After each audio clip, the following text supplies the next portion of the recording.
ನಮಸ್ಕಾರ. ಸಾಧನೆ ಇಲ್ಲದೆ ಸತ್ತರೆ ಸಾವಿಗೆ ಅವಮಾನ, ಆದರ್ಶ ಇಲ್ಲದೆ ಬದುಕಿದರೆ ಬದುಕಿಗೆ ಅಪಮಾನ. ಹೀಗೆ ಸಾಧನೆಯ ಹಾದಿಯಲ್ಲಿ ಸಾಗ್ತಾ ಇರುವಂತಹ ವ್ಯಕ್ತಿತ್ವಗಳನ್ನು ಪರಿಚಯ ಮಾಡುವ ಕಾರ್ಯಕ್ರಮವೇ ನಾನು ನನ್ನ ಹೆಜ್ಜೆ. ನಾನು ಮಹೇಶ್ ಎಂ.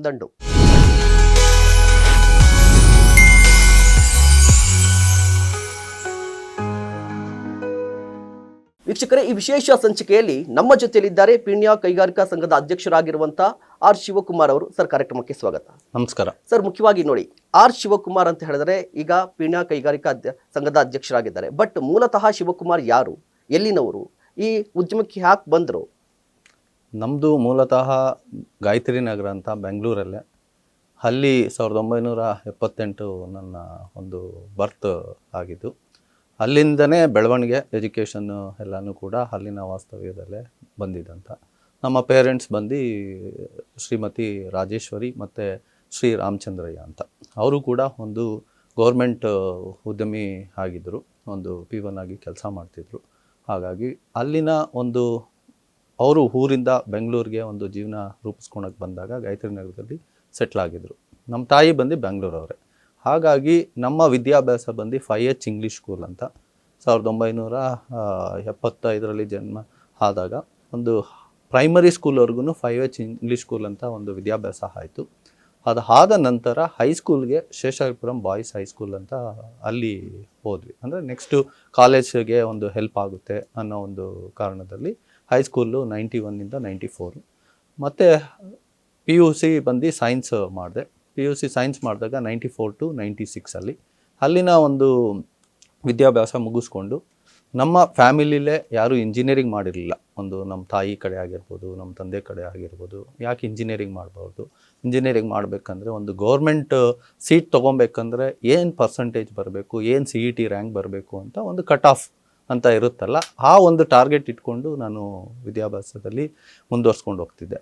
ಆಮೇಲೆ ಶೇಷಾದ್ರಿಪುರಂ ಕಾಲೇಜ್ಗೆ ಸೇರ್ಕೊಬೇಕನ್ನೋ ಉದ್ದೇಶ ಏನಂದರೆ, ನಮ್ಮದು ಮಿಡಿಲ್ ಕ್ಲಾಸ್ ಫ್ಯಾಮಿಲಿ ಮತ್ತು ಜಾಯಿಂಟ್ ಫ್ಯಾಮಿಲಿ ಇರೋದ್ರಿಂದ ತುಂಬ ಕಮಿಟ್ಮೆಂಟ್ಸು, ಮತ್ತು ನಮ್ಮ ಫಾದರೇ ಫಸ್ಟ್ ಪರ್ಸನ್ ಇರೋದ್ರಿಂದ ತಮ್ಮ ಆಗಲಿ ತಂಗಿ ಆಗಲಿ ಎಂಟೈರ್ ಸಂಸಾರನ ಅವರೇ ಇದು ಮಾಡ್ತಿದ್ರು. ನಂದು ಒಂದು ಖರ್ಚು ವೆಚ್ಚಗಳನ್ನೆಲ್ಲ ನಾನೇ ಒಂದು ಕಾಂಟ್ರಿಬ್ಯೂಷನ್ ಮಾಡ್ಕೊಳೋ ಥರ ಫಸ್ಟ್ PU ಇದ್ದಾಗ ಒಂದು ಅಲ್ಲಿನ ಟೈಮಿಂಗ್ಸು 7:30 to 12:30 ಇರ್ತಾಯಿತ್ತು ಕಾಲೇಜ್ ಟೈಮಿಂಗ್ಸು. ಅದಕ್ಕೋಸ್ಕರನೇ ಶೇಷಾದ್ರಿಪುರಂ ಕಾಲೇಜ್ಗೆ ಸೇರಿಕೊಂಡಿದ್ದು. ಸೆಕೆಂಡ್ ಹಾಫಲ್ಲಿ ನಾನೊಂದು ಟ್ಯೂಷನ್ಸ್ ಮಾಡೋ ಥರ ಒಂದು ನನ್ನ ಅರ್ನಿಂಗ್ಸಲ್ಲೇ ಒಂದು ನನ್ನ ಖರ್ಚನ್ನ ನೋಡ್ಕೊಳೋ ರೀತಿಲಿ ಒಂದು ಮನೋಭಾವದಲ್ಲಿ ಒಂದು ಫ್ಯಾಮಿಲಿಗೆ ಏನು ನನ್ನ ಕಡೆಯಿಂದ ಕಾಂಟ್ರಿಬ್ಯೂಟ್ ಮಾಡ್ಬೋದು, ಮತ್ತು ನನ್ನ ಒಂದು ಎಕ್ಸ್ಪೆಂಡಿಚರ್ನ ಒಂದು ನಾನೇ ನೋಡ್ಕೊಳೋ ರೀತಿಲಿ ಒಂದು ಮನೋಭಾವದಲ್ಲಿ ಕಷ್ಟದಲ್ಲೇ ಬಂದಿದ್ದಂಥ ಇದು. ಆಮೇಲೆ ಇವತ್ತು ಕೂಡ ಈಚ್ ಆ್ಯಂಡ್ ಎವ್ರಿ ರುಪಿ ಕೂಡ ನಾನು ಅಕೌಂಟಬಿಲಿಟಿ ಇಟ್ಕೊಂಡಿರ್ತೀನಿ. ಈ ಅವತ್ತು ಮೆಂಟಾಲಿಟಿ ಹೆಂಗಿತ್ತು ಇವತ್ತು ಹಂಗೆ ಇದೆ. ಹಾಗಾಗಿ ಆ ಒಂದು ದೃಷ್ಟಿಯಲ್ಲಿ ಒಂದು ಇಂಜಿನಿಯರಿಂಗ್ ಅಂತ ಒಂದು ಮೆಕ್ಯಾನಿಕಲ್ಗೆ ಹೋಗಬೇಕು, ಇಂಡಸ್ಟ್ರಿನೇ ಆಗಬೇಕು. ಯಾಕಂದರೆ ಆಗಿನ ಒಂದು 96 ಒಂದು IT ಬೂಮ್ ಇತ್ತು ಕಂಪ್ಯೂಟರ್ ಸೈನ್ಸ್ ಅಂತಲೇ. ಇವನ್ ಮನೆಯಲ್ಲೂ ಕೂಡ ಕಂಪ್ಯೂಟರ್ ಸೈನ್ಸು ತೊಗೊಳ್ಳಿ ಅಂತ ಒಂದು ಪ್ರೆಷರೈಸ್ ಮಾಡಿದ್ರು ಕೂಡ ಇಲ್ಲ, ನಾನು ಮೆಕ್ಯಾನಿಕಲ್ಗೆ ಹೋಗಬೇಕು. ಯಾಕಂದರೆ ಯಾವುದೇ ಒಂದು ಬ್ರ್ಯಾಂಚ್ ಅವರು ಏನೇ ಒಂದು ಐಡಿಯಾ ಮಾಡಿದ್ರು, ಏನೇ ಒಂದು ಡಿಸೈನ್ ಮಾಡಿದ್ರು ಕೂಡ ಅಲ್ಟಿಮೇಟ್ ಮೆಕ್ಯಾನಿಕಲ್ ಓರಿಯೆಂಟೆಡ್ ಅವರೇ ಮ್ಯಾನುಫ್ಯಾಕ್ಚರ್ ಮಾಡಬೇಕು. Okay sir. ನೋಡಿ, ಈಗ ನೀವು 800 ರೂಪಾಯಿಗೆ ಶುರು ಮಾಡಿದ್ದು ನಿಮ್ಮ ಕೆಲಸನ, ಈಗ 2,500 ರೂಪಾಯಿ ಆಗಿದೆ. ಈಗ ನಾರ್ಮಲಾಗಿ ಏನಾಗುತ್ತೆ ಅಂತ ಹೇಳಿದ್ರೆ, ವೆಲ್ ಸೆಟಲ್ಡ್ ಅಲ್ಲ ಫ್ಯಾಮಿಲಿ ನೋಡಿದ್ರೆ. ನೀವು ಕೆಲಸ ಮಾಡ್ಕೊಂಡು ಹೋದರೆ ತಿಂಗಳ ಸ್ಯಾಲ್ರಿ ಬರ್ತಾ ಇರುತ್ತೆ. ಬಟ್ ನೀವು ಬಿಸ್ನೆಸ್ ಮಾಡಬೇಕಂತ ಯಾಕೆ ಅನಿಸ್ತು, ಯಾಕೆ ಇನ್ಸ್ಪೈರ್ ಆದ್ರಿ ಅಂತ? ಇನ್ಸ್ಪೈರಿಂಗ್ ಅಂದರೆ, ನಾವಿಬ್ಬರು ಒಂದು ಫ್ರೆಂಡ್ಶಿಪ್ ಬಂದಾಗ ಫ್ರೆಂಡ್ಶಿಪ್ಗೋಸ್ಕರ ನಾವಿಬ್ಬರು ಜೊತೆಲಿ ಇರೋಕ್ಕೋಸ್ಕರನೇ ಒಂದು ಕಂಪ್ನಿ ಸ್ಟಾರ್ಟ್ ಮಾಡೋಣ ಅಂತ ಇನಿಷಿಯೇಟಿವ್ ಥಾಟ್ ಬಂದಿದ್ದಲ್ಲಿ. ಆಮೇಲೆ ಇಬ್ಬರೂ ಫೈನಾನ್ಷಿಯಲಿ ವೀಕ್. ಅವರು ಫಾರ್ಮರ್ಸ್ ಬ್ಯಾಕ್ಗ್ರೌಂಡು, ಮತ್ತು ಅವರು ಫಸ್ಟು ಹೆಡ್ ಆಫ್ ದಿ ಪರ್ಸನ್ನು, ನಾನು ಫಸ್ಟು ಹೆಡ್ ಆಫ್ ದಿ ಪರ್ಸನ್ನು ಮಕ್ಕಳಲ್ಲಿ. ಹಾಗಾಗಿ ಮಾಡೋ ಒಂದು ಆಸೆ ಬಂತು. ಮತ್ತು ಆದರೆ ದುಡ್ಡಿಲ್ಲ. ಆಸೆ ಇದೆ, ದುಡ್ಡಿಲ್ಲ. ಅದು ಒಂದು ಪ್ಲಸ್ ಕಂಪ್ನಿ ಮಾಡೋದ್ರಿಂದ ಒಂದು ದೇಶಕ್ಕೂ ಕೂಡ ನಮ್ಮದೇ ಆದಂಥ ಕಾಂಟ್ರಿಬ್ಯೂಷನ್ ಮಾಡ್ಬೋದು. ಒಂದು 10 ಜನಕ್ಕೆ ಅಷ್ಟೇ ನಾವು ಥಾಟ್ ಮಾಡಿದ 10 ಜನಕ್ಕೆ ಒಂದು ಕೆಲಸ ಕೊಡ್ಬೋದು ಅಂತ ಒಂದು ಉದ್ದೇಶದಲ್ಲಿ. ಆಗಿನ ಟೈಮಲ್ಲಿ ನಾವೊಂದು 3 months 6 months ಕೆಲಸ ಮಾಡಿದಾಗ ಇವರು ಪರಿಚಯ ಆದಾಗ ಒಂದು ಮಾಡೋಣ ಅಂತ ಹೋದಾಗ, ಸರಿ ಅವರು ಎಕ್ಸ್ಪೀರಿಯನ್ಸ್ ಆಗಿ ಇರೋವಂಥ ಫೀಲ್ಡ್ ನಾನ್ ಡಿಸ್ಟ್ರಕ್ಟಿವ್ ಟೆಸ್ಟಿಂಗ್ ಅಂತ. ಈಗ ನಮ್ಮ ಹಾಸ್ಪಿಟಲೆಲ್ಲ ಅಲ್ಟ್ರಾಸೋನಿಕ್ ಸ್ಕ್ಯಾನಿಂಗ್ ಆಗಿರ್ಬೋದು, ಎಕ್ಸ್ರೇ ಆಗಿರ್ಬೋದು, MRI ಆಗಿರ್ಬೋದು, ಆ ಥರ ನಾವು ಇಂಜಿನಿಯರಿಂಗ್ ಪ್ರಾಡಕ್ಟ್ಸ್ಗೆ ಮಾಡುವಂಥ ಒಂದು ವಿದ್ಯೆ ಅದು. ಆ ಒಂದು ಸ್ಕಿಲ್ಲು ಅದು ಅವ್ರಿಗಿತ್ತು. ನನಗೆ ಆ್ಯಕ್ಚುಲಿ ಝೀರೋ ನಾಲೆಜ್ ಅವಾಗ. ಏನಂದರೆ ಇಬ್ಬರು ಜೊತೆಯಲ್ಲಿ ಇರಬೇಕಲ್ವ, ಅವ್ರು ಹೇಳಿದ್ನ ಫಾಲೋ ಮಾಡೋಣ ಅಂತ. ಸರಿ, ಏನು ಒಂದು ಎಸ್ಟಿಮೇಷನ್ ಏನು, ಆಗಿನ ಕಾಲದಲ್ಲಿ 1 ಲಕ್ಷ ಬೇಕು ಒಂದು ಮಿಷಿನರೀಸ್ ತೊಗೊಂಡು ಒಂದು ಸ್ಟಾರ್ಟ್ ಮಾಡೋದಕ್ಕೆ ಅಂತ ಒಂದು ಥಾಟ್ ಬಂದಿತ್ತು. ಅಷ್ಟರಲ್ಲಿ ಕಂಪ್ನಿಲೂ ಕೂಡ ಏನಾಗ್ತಿತ್ತು, ನಾವು ವರ್ಕ್ ಮಾಡೋ ಕಂಪ್ನಿಲೂ ಕೂಡ ಅಲ್ಲಿ ಬಾಂಡ್ ಎಕ್ಸಿಕ್ಯೂಷನ್ ಮಾಡೋಣ ಅಂತ ಒಂದು ಥಾಟು ನಮ್ಮ MD ಮಗನಿಗೆ ಬಂತು. ಎಲ್ಲರೂ ರಿಟೆನ್ಷನ್ ಇರಲ್ವಲ್ಲ ನಮ್ಮ ಸ್ಮಾಲ್ ಸ್ಕೇಲಲ್ಲಿ. ಸರಿ, ಈಗ ಎಲ್ಲ ಥರ ಕೆಲಸ ಚೆನ್ನಾಗಿ ನಡೀತಾ ಇದೆ, ಕಂಪ್ನಿನೂ ಚೆನ್ನಾಗಿ ನೋಡ್ತಾ ಇದೆ, ಬಾಂಡ್ ಎಕ್ಸಿಕ್ಯೂಟ್ ಮಾಡಿ ಇವ್ರನ್ನೆಲ್ಲ ನಾವೇ ಇಟ್ಕೊಳ್ಳೋಣ ಅನ್ನೋ ದೃಷ್ಟಿಲಿ ಇತ್ತು. ಆಗ ಸ್ಟ್ಯಾಂಪ್ ಪೇಪರು ಸ್ಕ್ಯಾಮ್ ಆಯಿತು. ಆಗ ನನಗೇನಾಯಿತು, ಈ ಟ್ರೀಟ್ಮೆಂಟಲ್ಲಿ ಮಾಡಿದಾಗ ನಾವಿಬ್ರೂ ಒಂದು ಯಂಗ್ ಪರ್ಸನ್ಸು, ಮತ್ತು ಅವ್ರದ್ದು highest salary in our company 5500 ಅವ್ರದ್ದು, ನಾನು 2200. ಸರಿ, ಒಂದು ISO ಸರ್ಟಿಫಿಕೇಟ್ ಮಾಡೋ ಥರ ಒಂದು ಪ್ರೋಸೆಸ್ಸಲ್ಲಿ ನಾವಿಬ್ಬರು ಕೂಡ ತುಂಬ ಚೆನ್ನಾಗಿ ಕೆಲಸ ಮಾಡಿದ್ವಿ. ಆಮೇಲೆ ಎಸ್ಪೆಷಲಿ ನನ್ನ ಡಿವಿಷನಲ್ಲಿ, ನನ್ನ ಒಂದು ಡಿಪಾರ್ಟ್ಮೆಂಟಲ್ಲಿ ಯಾವುದೇ ಥರ ನಾನ್ ಕನ್ಫರ್ಮೆನ್ಸ್ ಅಂತ NC ರೈಸ್ ಆಗಲಿಲ್ಲ. ಫಸ್ಟ್ ಟೈಮಲ್ಲೇ ನಂದೆಲ್ಲ ಕ್ಲಿಯರ್ ಆಗೋಯ್ತು. ಎಲ್ಲವೂ ಕೂಡ ನಿಮ್ಮ ಹತ್ರ ಅಮೌಂಟ್ ಇಲ್ಲ, ಬಟ್ ಕೆಲಸ ಶುರು ಮಾಡ್ಕೊಂಡಿರುವಂಥದ್ದು. ಹೌದು. ಹಾಗಾದ್ರೆ ಫಸ್ಟ್ ರೂಪಿ ಎಷ್ಟಿತ್ತು ನಿಮ್ಮ ಹತ್ರ ಅಂತ? ಬಂಡವಾಳ ಅಂತ ಬಂಡವಾಳ ಅನ್ನೋದು ಏನು ಇರಲಿಲ್ಲ. ಝೀರೋ, ಇದು ಕಂಪ್ಲೀಟ್ ಝೀರೋ. ಮಿಷಿನ್ ನಮಗೆ ಸಿಕ್ತಲ್ಲ, ಆ ಮಿಷಿನ್ ಸಿಕ್ಕಿರೋದಲ್ಲಿ ಕೆಲಸ ಸ್ಟಾರ್ಟ್ ಮಾಡಿದ್ವಿ. ಆಗ ಫಸ್ಟ್ ಬಿಲ್ ಅಂತ ನಾವು ಹರಿದಿದ್ದೇನೆಂದ್ರೆ 1200 ರೂಪಾಯಿ ಅಂತ ಒಂದು ಯಾವುದೋ ಒಂದು ಚಿಕ್ಕ ಕೆಲಸ ಬಂದಿದ್ದು, 1200 ರೂಪಾಯಿ ಬಿಲ್ ಹರಿದಿದ್ದು. ಆಮೇಲೆ ಅದೇ ಟೈಮಲ್ಲಿ ಒಂದು 10,000 ಆಗೋವಂಥ ಒಂದು ಸ್ಮಾಲ್ ಇಕ್ವಿಪ್ಮೆಂಟು ವಿಪ್ರೋ ಅಲ್ಲಿ ಒಂದು ಆರ್ಡ್ರು ಕೂಡ ಸಿಕ್ತು. ಅದು ಅವ್ರ ಹತ್ರನೇ ಇತ್ತು, ಅದು ಮಿಷಿನರೀಸ್, 2ನೇ ಮಿಷಿನ್ ಅವ್ರ ಹತ್ರನೇ. ಆ ಮಿಷಿನ್ಸ್ ತೊಗೊಂಡೋಗಿ ರಾತ್ರಿ 6 ಗಂಟೆಯಿಂದ 12 ಗಂಟೆ ಕೆಲಸ ಮಾಡ್ತಿದ್ವಿ. ಆ ಒಂದು ವಾರ ಮಾಡಿದ್ದು 12,500 ಒಂದು ಫಸ್ಟ್ ಚೆಕ್ ಅಂತ ಬಂತು. ಅವ್ರಿಗೆ ರಿಕ್ವೆಸ್ಟ್ ಮಾಡಿದ್ವಿ, ಇದು ಏನು ಕೆಲಸ ಮಾಡ್ತೀವಿ, ಒಂಚೂರು ನೀವು ನಮಗೆ ಬೇಗ ರಿಲೀಸ್ ಮಾಡಿಕೊಡ್ಬೇಕು ಅಂತ ಹೇಳಿದಾಗ, ವಿಪ್ರೋ ಫ್ಲೂಟ್ ಪವರ್ ನಮ್ಮ ಪೀಣ್ಯದಲ್ಲೇ ಇದೆ, 6ರಿಂದ 12 ಗಂಟೆ ಕೆಲಸ ಮಾಡ್ತಿದ್ವಿ. ಮಾರ್ಕೆಟಿಂಗು ಬೆಳಗ್ಗೆ ಹೊತ್ತು ಮಾಡ್ಕೊತಿದ್ವಿ. ಇದೇ ಚೇತಕಲ್ಲಿ 150 ಕಿಲೋಮೀಟರು ಮಾರ್ಕೆಟಿಂಗ್ ಥರ ಓಡಾಡ್ತಿದ್ವಿ, ಕೆಲಸ ಮಾಡಿಕೊಂಡು ಅಂದರೆ ನಮ್ಮದು ಫೀಲ್ಡ್ ಇನ್ಸ್ಪೆಕ್ಷನ್ಸ್ ಥರನೂ ಬರುತ್ತೆ, ಇನ್ಸ್ಪೆಕ್ಷನ್ಸ್ ಅಂತ. ಸರಿ, ಆ 12,500 ಫಸ್ಟ್ ಚೆಕ್ ನಾವು ರಿಸೀವ್ ಮಾಡಿದ್ದು. ಸರಿ, ಇಲ್ಲಿ ಮಿಷಿನರೀಸು ಸೆಕೆಂಡ್ ಹ್ಯಾಂಡ್ಲು 30,000 ಅಂತ ಒಂದು ಬಂದಾಗ ಅದು ಅರೇಂಜ್ ಮಾಡೋಕ್ಕೆ ತುಂಬಾ ಕಷ್ಟ. ಅವತ್ತಿನ ದಿನ ಒಂದು 30 ಲಕ್ಷ ವ್ಯಾಲ್ಯೂ, ಇವತ್ತು 30 ಲಕ್ಷ ಏನಿದೆ ಆ ಥರ ವ್ಯಾಲ್ಯೂ ಅದು. ಸರಿ, ಯಾರನ್ನೋ ಒಬ್ರನ್ನ ಕೇಳಿದ್ವಿ, ಒಂದು ರೇಟ್ ಆಫ್ ಇಂಟ್ರೆಸ್ಟು ಜಾಸ್ತಿ ಇದ್ರೂ ತೊಗೊಂಡ್ವಿ. 30,000 ಅದು ಇನ್ವೆಸ್ಟ್ಮೆಂಟು, 7,500 ಗಾಡಿದು. ಅದು ಗಾಡಿನೂ ಕೂಡ ಲೈಫ್ ಟೈಮ್ ಇನ್ಶೂರೆನ್ಸ್ ಇದೆ. ಇವತ್ತಿಗೂ ಕೂಡ ನಾವು ಅವ್ರದ್ದು ಡಾಕ್ಯುಮೆಂಟ್ ಬರ್ಸ್ಕೊಂಡಿರೋದು ಬಿಟ್ರೆ ನಮ್ಮ ಇದಕ್ಕೆ ರಿಜಿಸ್ಟರ್ ಮಾಡಿಲ್ಲ. ಬಿಕಾಸ್ ನಮ್ಮ ರಿಜಿಸ್ಟರ್ ಮಾಡ್ಕೊಂಡ್ರೆ ಮತ್ತೆ ಇನ್ಶೂರೆನ್ಸ್ ಮಾಡ್ಬೇಕು ಅಂದ್ಬಿಟ್ಟು ಆ ಒಂದು, ಮತ್ತೆ ಚೇತಕ್ ಸ್ಕೂಟರೇ ತಗೊಬೇಕು ಅನ್ನೋ ಮೆಂಟಾಲಿಟಿಗೆ ಏನಕ್ಕೆ ಹೋಗಿದೆ ಅಂದ್ರೆ ಥಿಂಗ್ಸ್ ಇಡೋದಕ್ಕೆ ಜಾಗ ಇರುತ್ತೆ. ಆಮೇಲೆ ಆದರೆ ಅಮ್ಮಮ್ಮ ಅಂದರೆ ಒಂದು ಕ್ಲಚ್ ವೈರ್ ಕಟ್ ಆಗ್ಬೋದು, ಬ್ರೇಕ್ ವೈರ್ ಕಟ್ ಆಗ್ಬೋದು. ಆವಾಗ ಒಂದು 10 ರೂಪಾಯಿ ಅಷ್ಟೇ ಇದೆ. ಪೆಟ್ರೋಲ್ ಬೆಲೆನೂ 36 ರೂಪಾಯಿ 35 ರೂಪಾಯಿ ಇತ್ತು. ಸ್ಟೆಪ್ನಿ ಕೂಡ ಇರುತ್ತೆ, ಪಂಚರ್ ಆದರೆ ಸ್ಟೆಪ್ನಿ ಕೂಡ ಟೈರ್ ಚೇಂಜ್ ಮಾಡ್ಕೊಂಡು ಹೋಗ್ತಾರ. ಇಷ್ಟೆಲ್ಲ ಕಂಫರ್ಟ್ಸ್ ಅನಾಲಿಸಿಸ್ ಮಾಡಿದಾಗ ಬೈಕ್ ಹೋಗೋದ ಇದು ಹೋಗೋದ. ಆಮೇಲೆ ಎಕನಾಮಿಕಲ್ ಆಗಿರುತ್ತೆ. ಒಂದು ಎಕ್ಸ್ಪೆಂಡಿಚರ್ ಏನಾದ್ರೆ ಪೆಟ್ರೋಲ್ ಕನ್ಸಂಪ್ಷನ್ ಇರುತ್ತೆ, ಸ್ಟ್ರೈನ್ ಆಗುತ್ತೆ. ಅವಾಗೆಲ್ಲ ಹುಡುಗರು ಅಂದರೆ ಬೈಕೇ ಅಲ್ಲ, ನಾವು ನಮ್ಮದೇ ಆದಂಥ ಪ್ರಪಂಚದಲ್ಲೇ ನಾವು ನಮ್ಮದೇ ಆದಂಥ ಇದರಲ್ಲಿ ಫೀಲ್ಡ್ಗೆ ಬಂದ್ವಿ. ಹಾಗೇನಂದ್ರೆ ಇದೆಲ್ಲ ಬೇಕಾ, ಎಲ್ಲ ಒಂದ್ ಕಡೆ ಕೆಲಸಕ್ಕೆ ಹೋಗೋದಲ್ವಾ, ಈಗ ರಿಲೇಷನ್ಸ್ ಅಲ್ಲಿ ಆಗಿರ್ಬೋದು. ಶಿವಕುಮಾರ್ ಸರ್, ಈಗ ನೋಡಿ, ಈಗ ಇಷ್ಟೆಲ್ಲ ಸ್ಟ್ರಗಲ್ಸ್ ಇರುವಂತದ್ದು, ಅಮೌಂಟ್ ಇಲ್ಲ, ಸ್ಟ್ರಗಲ್ಸ್ ತುಂಬಾ ಇದೆ, ಬಟ್ ಎಲ್ಲ ಒಂದ್ ಕಡೆ ಅನ್ಸಿರುತ್ತಲ್ಲ ಇದೆಲ್ಲ ಬೇಕಿತ್ತಾ ಅಂತ. ನಿಮ್ಗೆ ಫ್ಯಾಮಿಲಿ ಹೇಳ್ತಾರೆ, ಬಟ್ ನಿಮ್ಗೆ ಅನ್ಸಿತ್ತಾ ಅಂತ? ಅನ್ಸುತ್ತೆ. ಆದ್ರೆ ಅವತ್ತಿನ ದಿನ ನಾವು ಇಬ್ರು ಮಾತಾಡ್ಕೊಂಡಿದ್ದೇನಂದ್ರೆ, ನಾನು ಕೆಲ್ಸಕ್ಕೆ ಟ್ರೈ ಮಾಡಲ್ಲ, ಏನೇ ಕಷ್ಟ ಆದ್ರೂ ಇದರಲ್ಲೇನೆ ನಾವು ಸಕ್ಸಸ್ ಆಗ್ಬೇಕು ಅಂತ ಒಂದು ಡಿಸಿಷನ್ ತಗೊಂಡ್ವಲ್ಲ, ಅದು ಅವರು ಅದನ್ನ ಮೇಂಟೈನ್ ಮಾಡಿದ್ರು, ನಾನು ಮೇಂಟೈನ್ ಮಾಡಿದೆ. ಆ ಒಂದು ಇದರಲ್ಲಿ ಇಬ್ಬರಲ್ಲಿ ಒಬ್ಬರು ಡಿಸಿಷನ್ ರಾಂಗ್ ಆಗಿ ಅಥವಾ ಆಸೆ ಪಟ್ಟಿ ಅಥವಾ ಇದೇನಿಗೆ ಬೇಕು, ನನಗೆ ಮುಂಚೆನೆ ಕಂಫರ್ಟ್ ಇದ್ನಲ್ಲ, ಬೇರೆ ಕಡೆ ಕೆಲಸ ಸಿಗೋದಲ್ಲ ಅಂತ ಅವರು ಚೇಂಜ್ ಏನಾದ್ರು ಆಗಿದ್ರೆ ಅಥವಾ ನಾನು ಚೇಂಜ್ ಆಗಿದ್ರೆ ಈ ಮಟ್ಟದಲ್ಲಿ ಬರೋಕ್ಕೆ ಸಾಧ್ಯನೇ ಇರ್ತಿರ್ಲಿಲ್ಲ.